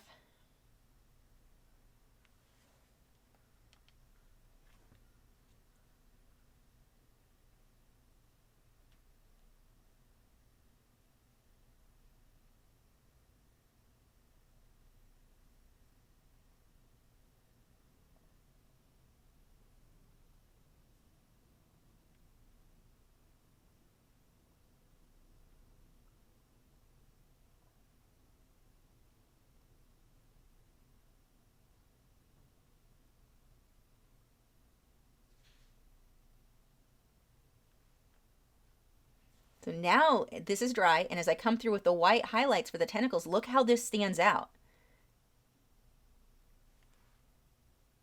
And that is the Derwent Drawing Chinese White. So I'm not pushing super hard here because that tip would break. And I'm just building up the general shapes. I still have to come through and add my shadows.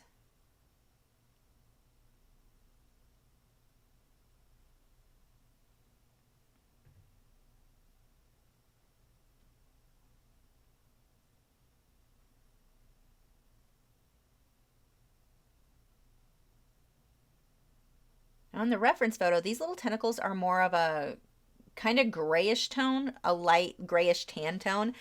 Mine are going to be a little bit more colorful than that.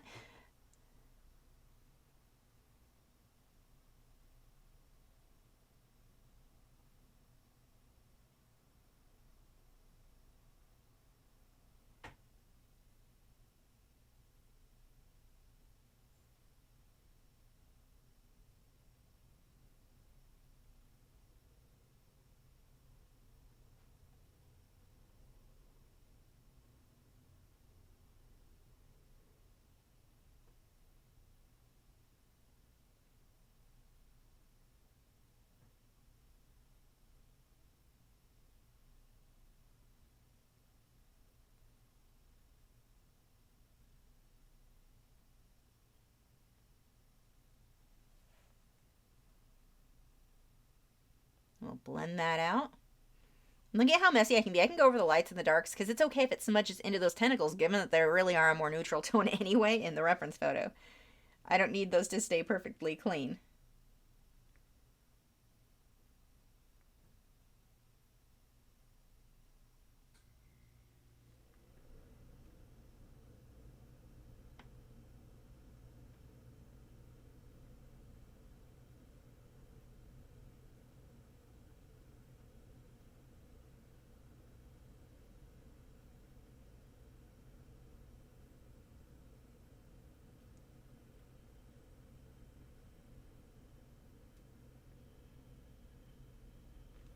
So while those dry, the turquoise and purple ones, I'm going to come back and work on this one since it's dry from being blended a few minutes before.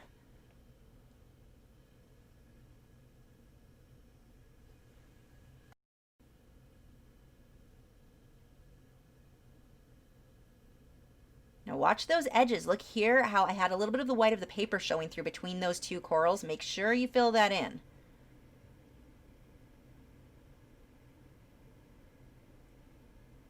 I need to get this pretty dark so that when I come on top with the highlights, they'll really show up. So right now it's a horrible, muddy, abstract looking mess. And while that dries, I'm going to go ahead and block in this next one.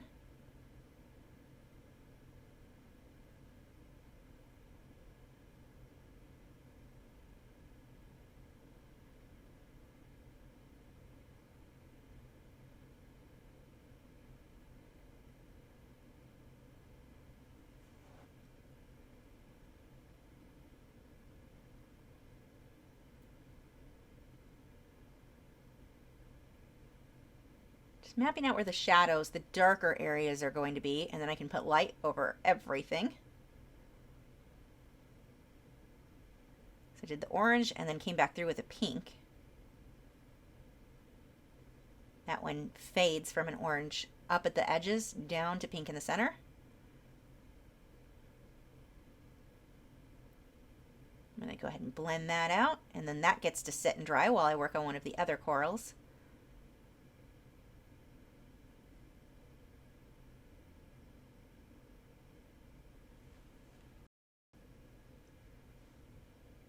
Now you do want to watch when you're drawing out your initial lines, your initial details, it is entirely possible to put so many details in there that it's more confusing than helpful. So do watch that. I have people ask me all the time, they want me to trace things for them. One, you're not going to learn to draw better if I'm doing the tracing. You will learn, your drawing skills will improve if you're tracing the original photograph. If I trace it for you and then you trace mine, you're not noticing the details. So those details I was talking about earlier that you start to notice, you're not going to notice if I'm the one noticing them for you. So that's not going to help you to learn. Trust me, I've been teaching for over 20 years. So I definitely have seen what helps students and what starts to just hinder them, where I'm just a crutch at that point and you're not improving. So that is the main reason I do not provide line drawings of my work for you guys, because I want you to improve. And I mean, it's not that it's hard for me to do, it's just that you're not going to improve. So I really don't want that for you. So that's one reason. The other reason is I don't know what you're going to find helpful. What I find helpful in a line drawing may not be the same as yours. What I find helpful may be too much detail or not enough. It varies from artist to artist, and that's something that you want to learn on your own by tracing things on your own if you do decide to trace. But here, I mean, even the Recordia mushrooms, these guys here, that's way too many circles. I didn't need to draw all that out. All I really needed, now that I look back, is if I mapped out where the orange versus the purple areas go. That would have been enough. Because I'm just going over them. I'm going to lose all those pencil lines. And if I try to keep in and draw each individual little round circle, I would just be lost and it would take longer but not look any better.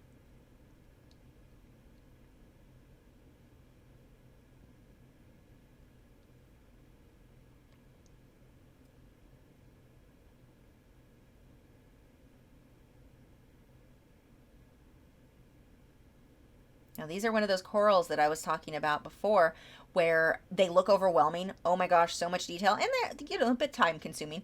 But man, do they look good. And you don't even have to be exact. You don't even have to do a good job on them to really make them look very good because they're so busy. You'll see that through the layering process. So I'm trying to keep the edge of that sea dragon pretty clean there. Now, none of the wow, words, they're hard.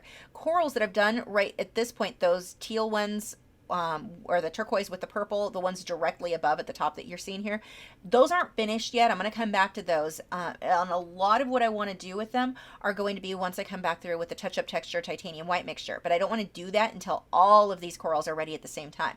So the thing with the touch-up texture titanium white mixture is that you don't want to mix very much of it. It dries quickly. It doesn't save either. You're not just going to put a lid on it and save it. It dries very, very fast. So you want to mix just what you need for that little session that you're going to work on.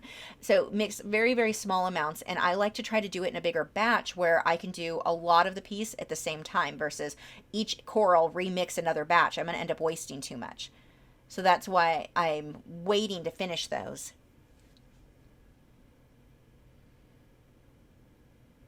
Look at this, how horrible these corals look, but look at the finished result. It's all a layering process. If you work the paint by number method, which you can do, and I mean, there are some amazing artists that do that, just put the right color in the right place. What tends to happen is you end up with something that's a bit too stiff and things come out looking like plastic because you're not layering colors.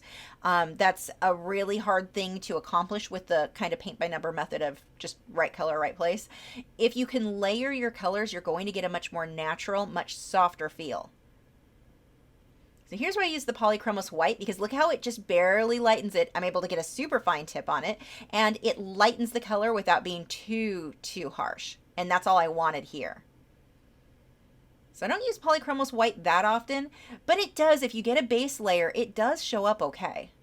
Not as well as a wax-based pencil, but it's still usable. It actually works really well on sanded paper.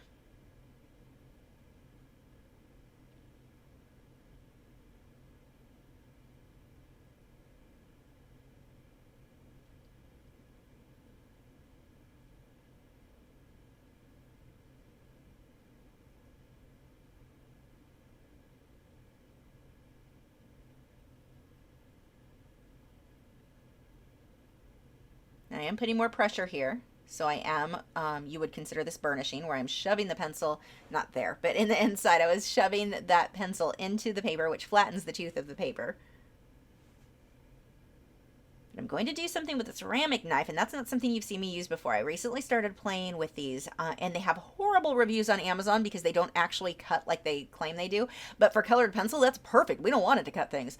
But I'm able to lift the areas that I burnished, where I pushed really hard, had a ton of pigment on the paper. I'm able to get these little teeny detailed highlights. They're not highlights like I'm going to get with white, but they're very subtle, and oh, they look good for little details. So there, I knew I was going to go over that, and so I pushed a little bit harder with this pencil, because I find that ceramic knife does work better with wax-based pencils. It does work okay with the polychromos, but it works much better with my wax-based pencils, where I've got a lot of pigment really thick on that paper. And you're thinking, what are you talking about? I'm getting there. You'll see in a few minutes. But that's why I just want to bring up that, knowing I was going to do that, is why I pushed harder with the pencil and just really loaded the paper with pigment there. Now the contrast, again, is everything. Get your darks dark enough, your lights light enough. That is going to make all the difference in the world in your work.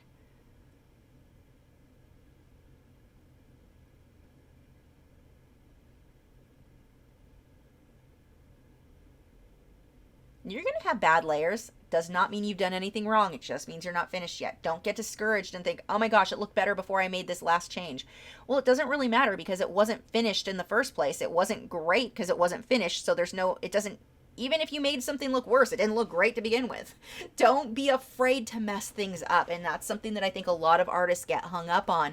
They don't want to move to the next layer because they think, what if I make it worse than what it is right now? Well, it's not finished right now. It's not very good right now anyway, because it's not finished. I would rather see an artist make a mistake, make a bad, that next layer look far worse, than stop too soon before it even had a chance to be good. Because that layer that looks worse, you're just going to keep layering until it looks better. It's not going to stay there. But it's normal to have some layers that you look at and go, that is not what I was hoping to have happen. I mean, heck, even look here. This is such an ugly stage, these bottom corals. But that's what they're supposed to look like right now. There will be layers that need to be ugly, so you can work through that just because of the layering process, the way that we do this. And look how this white shows up so well because of how dark and how much pigment I have on the paper. But I didn't burnish. That's the thing. The paper still has tooth to it. In that area, I was not pushing hard. So if I had pushed really hard with that coral color that I'm working on right now, if I had pushed really hard with it for the base layer, when I went on top of it with the white would not have shown up at all. Well, I shouldn't say at all. It would have slightly shown up, but not like this. The trick is, if you know you're going to want white to show up, you keep those base layers. Those base layers can go dark, but you don't want to push hard. You want to keep multiple layers with a light hand so that you keep the tooth of the paper, which gives that white pencil, when you're ready to go on top of it, it gives it something to stick to. And using the odorless mineral spirits definitely helps with that, because it helps to dissolve some of that pigment or the binder, that waxiness. It helps to dissolve that into the paper so that it's not, when you put the white on top, it's not just sliding around on top of that binder. It's actually hitting the paper more.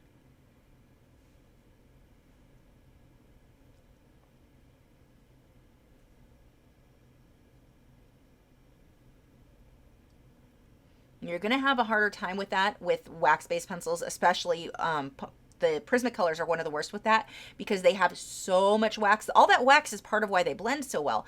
But so much wax, not only do you have to deal with wax bloom with those, but it gets to where it's a little bit harder to get future layers to stick on top of it. So you have to work around that. That's one of the things like I was talking about earlier before I was talking about paper, but even with the pencils, you're going to have to adjust your technique a bit depending on which materials you're using. So onto this torch coral, same as I did with the previous ones. I'm using the Derwent Drawing Chinese White to add the tips of my noodles.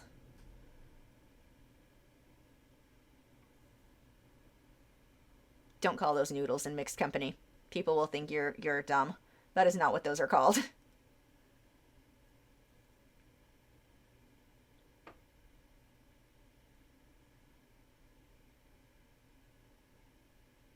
So I can come through with a magenta color or deeper. It's kind of a brick red.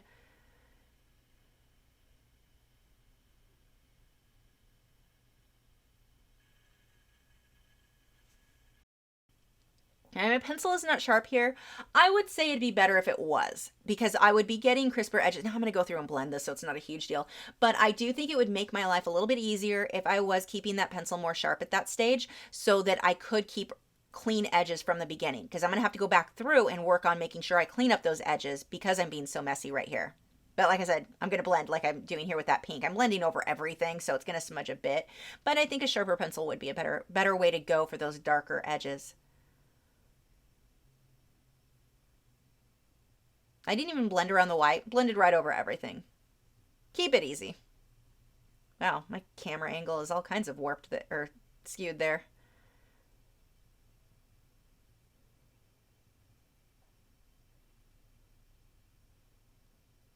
That is what happens when you give your camera wine.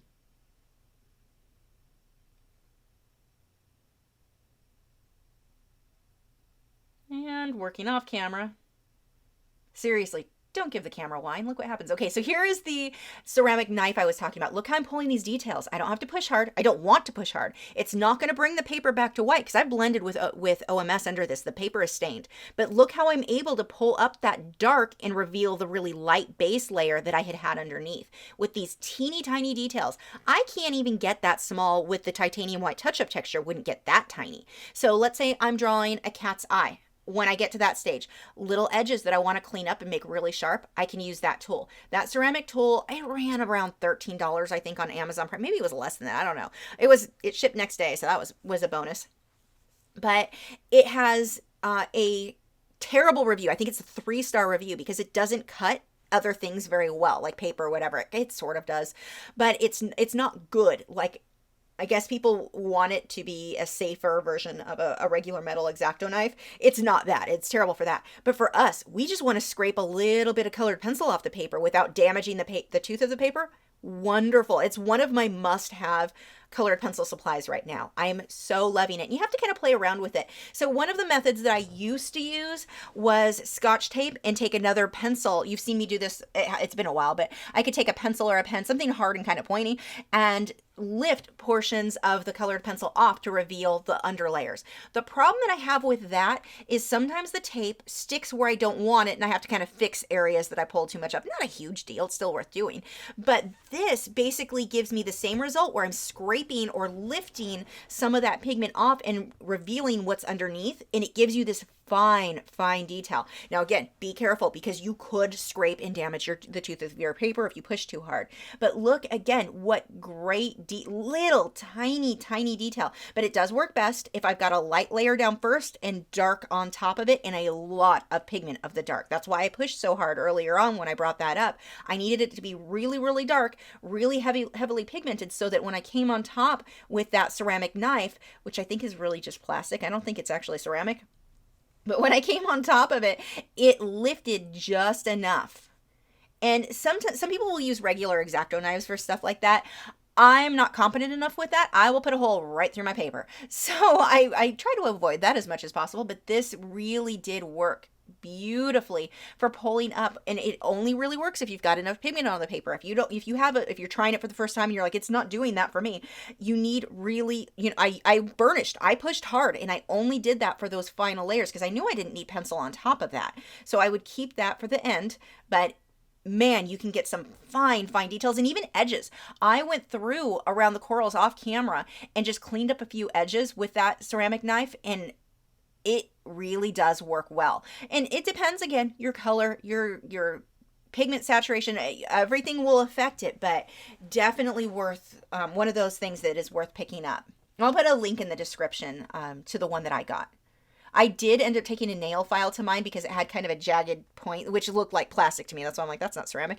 But it has kind of a, mine had a little bit of a jagged point. So I took a nail file and smoothed it out, and it's perfect now.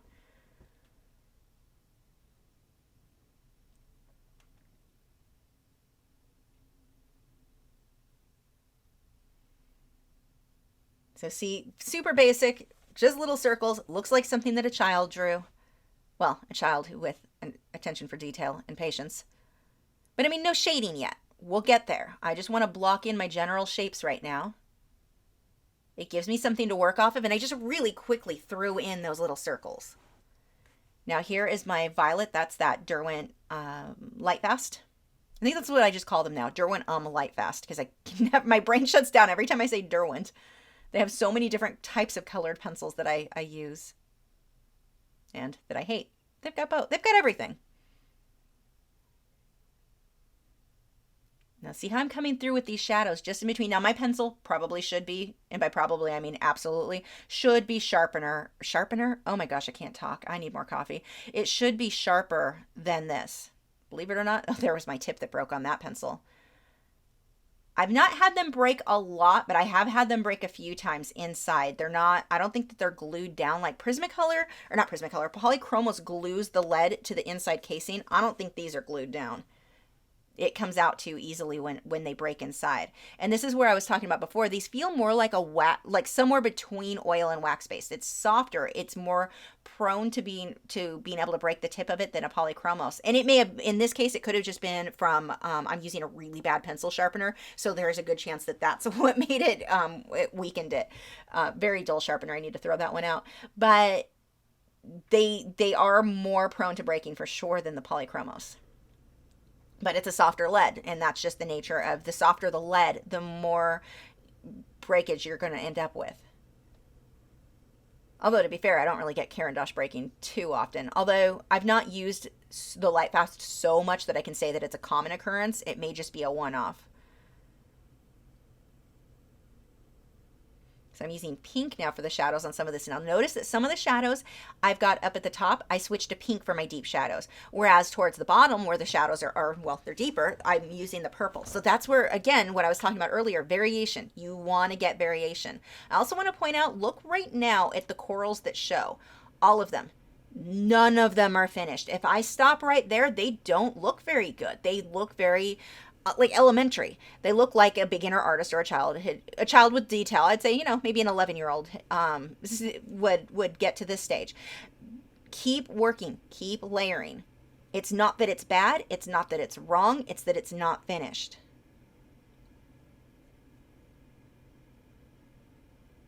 And I think that that's a lesson, just no matter what style, what medium you're working in. One of the things, and some of you have heard this story way too many times, but back years and years and years ago, I used to, when I first really started doing pet portraits, I was doing more, I'd call them pencil sketches. They did not look like black and white photographs, which was my goal. I really would like them to look like that. But I would do these pencil sketches, mostly Italian Greyhounds, few American Hairless Terriers, dog show people would hire me to do these, and none of them were really super amazing. And I remember one day looking at another artist, I would go through and look at what other artists were completing. I found a website. It was somebody who was working in pastels, and they looked like photographs. And she also did some graphite, but her work looked like photographs. And I'm looking at hers and I'm looking at mine going, I know I can do it, but I'm not. So what's the difference between hers and mine? I knew I could. And I think that's a big thing too. Convince yourself that you can do things. But I knew I could do it. Get some teal in that one. But I knew I could. So what was the difference? And I realized I'm spending 45 minutes on this graphite drawing, but expecting it to look like somebody who probably put 20 hours of work into theirs. So I gave, from that point, my next graphite piece, I told myself, you're spending minimum 8 hours. I gave myself a deadline. If you normally spend 45 minutes, you're going to do 8 hours, and let's see what happens.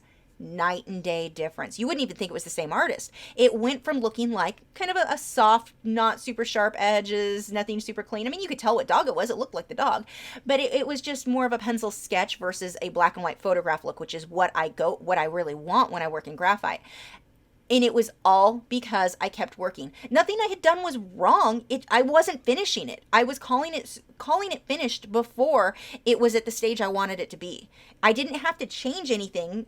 I basically got to the same point that I normally would after 45 minutes, and then spent another 8 hours, well, 7 hours and 15 minutes, I can count, working on it. And oh my gosh, what a difference. Spend more time. If your work doesn't look how you want it to, more often than not, I think, and I've seen this a lot with students, and myself included, it was that I needed to spend more time.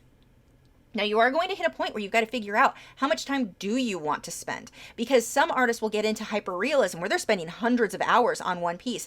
I don't enjoy working that way, so for me, that's not my goal. It's just not fun. I still want art to be fun while producing beautiful work. That's my goal. I don't need it to look more realistic than an HD photo. So, you want to figure out what your goals are there. You definitely, I think, can hit a point where you go so far, you're not even, as far as adding extra time, that you're not enjoying the process anymore. Figure out what's a good fit for you. And I'm not saying that spending 100 hours or 200 hours on a piece is wrong. You just need to figure out what's best for you, how you enjoy working, and what your goals are for the work that you're creating. But yeah, for me, spending that extra 8 hours, or well, 7 hours, 15 minutes, made all the difference in the world. It brought my work up to the level that I wanted it to be.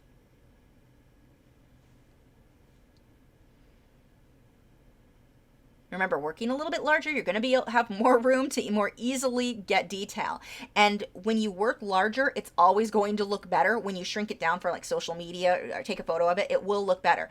But the thing is, when you're choosing your size, remember that if you go too small or too big, no, words are hard. If you go too small, let's say on this one, I did this as a 12 by 16. I won't print anything larger than 12 by 16. It always looks better when you shrink an image down, but when you blow it up a larger size than what you worked in, it's going to look worse. Your edges, you're going to notice that the edges aren't quite as clean. It doesn't look as good when you blow it up. So don't work so small. Let's say you did it as an 8 by 10, but you want to make big 20 by 30 inch prints. Don't do that as an 8 by 10, then draw it as a 20 by 30. You don't want to make your prints or photographs look bigger than what the original was. It will always look worse. It looks better to work big and then shrink it down. So here is that violet color. That's the Derwent Lightfast. Hey, I said it without saying first. I'm impressed.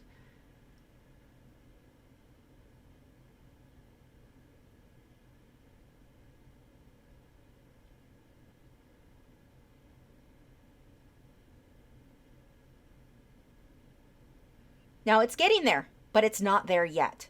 And this again, don't stop too soon. Here's the only place where I came back through with black. Just along the bottom here. And then I'll still go on top of it with purples. It's not even going to stay there.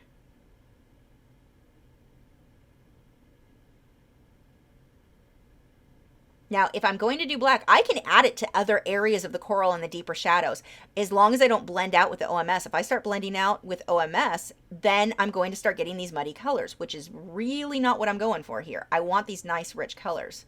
So here I've switched back to purple.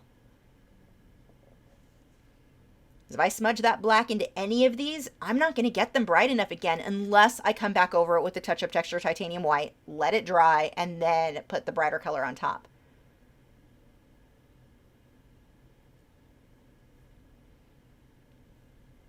And these guys are a good example of how the color shifts from one coral to another. These mushrooms, these 3 mushrooms, they're all a type of rainbow Rickordia. They're all related to each other. They probably all came from one mushroom in the way that they split and spread out, but you'll get variation in color both from the animal itself and from the lighting that they're under. So I have mushrooms that are this type. Mine are not this vivid, not this bold, because the light on my tank doesn't make them that way. So this is where I was talking about with coral. You've got a lot of freedom on, do I want more teal? Do I want more purple? Do I want more magenta? It's all correct. It's all right for that specific coral.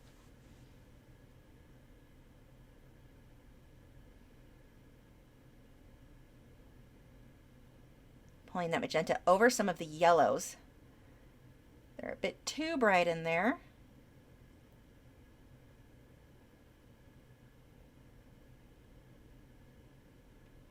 And this is so much easier if you've got really good reference photos. Get big images that you can just blow them up and see what the detail really looks like.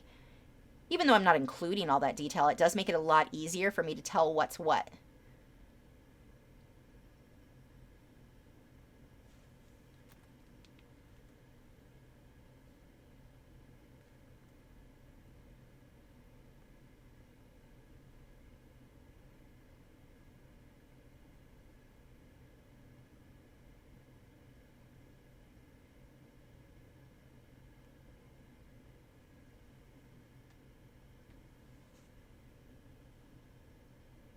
Now right now my edges are a little bit smudged. I probably should have my pencil sharper here, but I do know that it's not a big deal because I know I'm coming back over it with the touch-up texture titanium white, and that's going to clean up and sharpen up the edges quite a bit.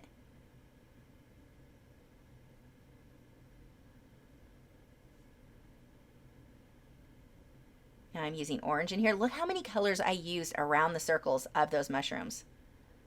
I've got oranges, pinks, magenta, purple,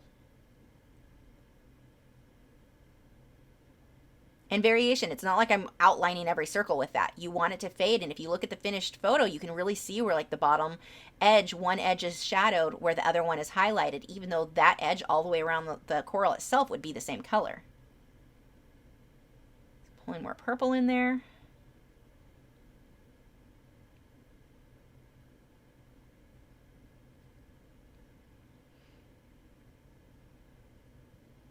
So that is an example of where I always say it's not about finding the perfect color, the right color.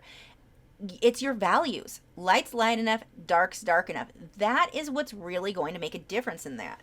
Adding some more, where I wanted it to be a little bit more teal, I just added green on top of the blue, and that gives me that turquoisey type color. But if I have the perfect color all the way around the edge of the mushroom, I had that on my base layer and it looked like a cartoon. It looked like a child drew it. It's about your shading and your values. Don't get so hung up on color that you're just paralyzed and you're like, it looks bad. I don't have the perfect color. It doesn't look good. It doesn't look good. It's not because of the color. It's because you haven't added your values yet. Your darks and your lights need to be in there. The role of color is so much less important than contrast and values.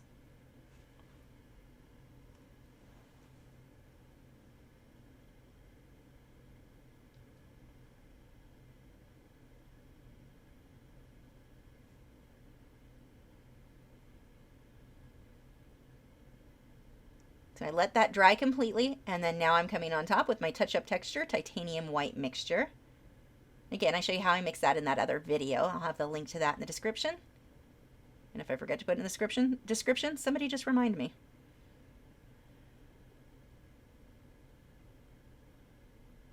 What I plan to do and what I remember to do, usually not the same thing. Now this time, this is much more opaque. I used far less of the touch-up texture than I did on the first batch, but it's still going to dry a little bit more translucent. So if I want it that white, just go right back over it when it dries.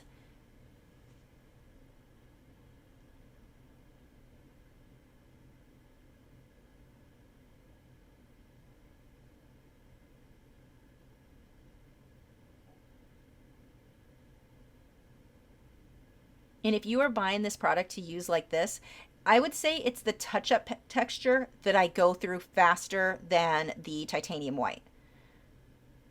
I'm on the same initial thing of titanium white, and I'm nowhere near finished with it. And I'm on, I would say, number 3 of my bottles of touch-up texture.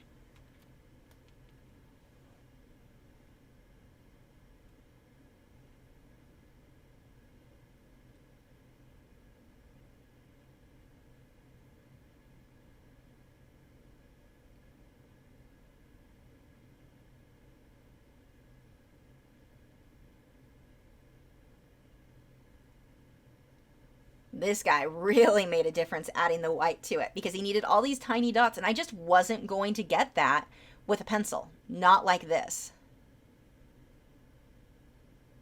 Again, you can't use I mean, you could use acrylic paint, but it's not archival. It's not going to stay long term. You know, the gel pen, same thing. You'll see artists do that, and it looks good, but it's not archival. It's not intended. You're putting a water-based product on top of a wax or oil-based pencil. It's not going to last long term. And for me with colored pencil, it is important that it does last long term. This is a very slow medium. So while I may be okay not using light fast colors with, like, say Derwent Inktense, because it's a fast medium, I'm happy enough just to make prints of the work. But with colored pencil, it is slow. If I'm going to put this much time into something, I better be able to sell it. And keeping the work archival is a really big deal to me. I tried gel pens once, and it wasn't, I didn't even like the result that I got there compared to this.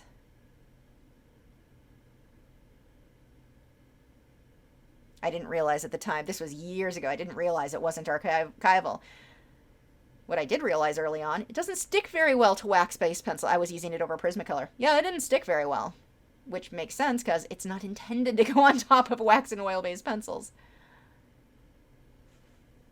So this is where I am at this stage. You can see now, you can kind of see the cat in this one, where the cat and the fish will end up being.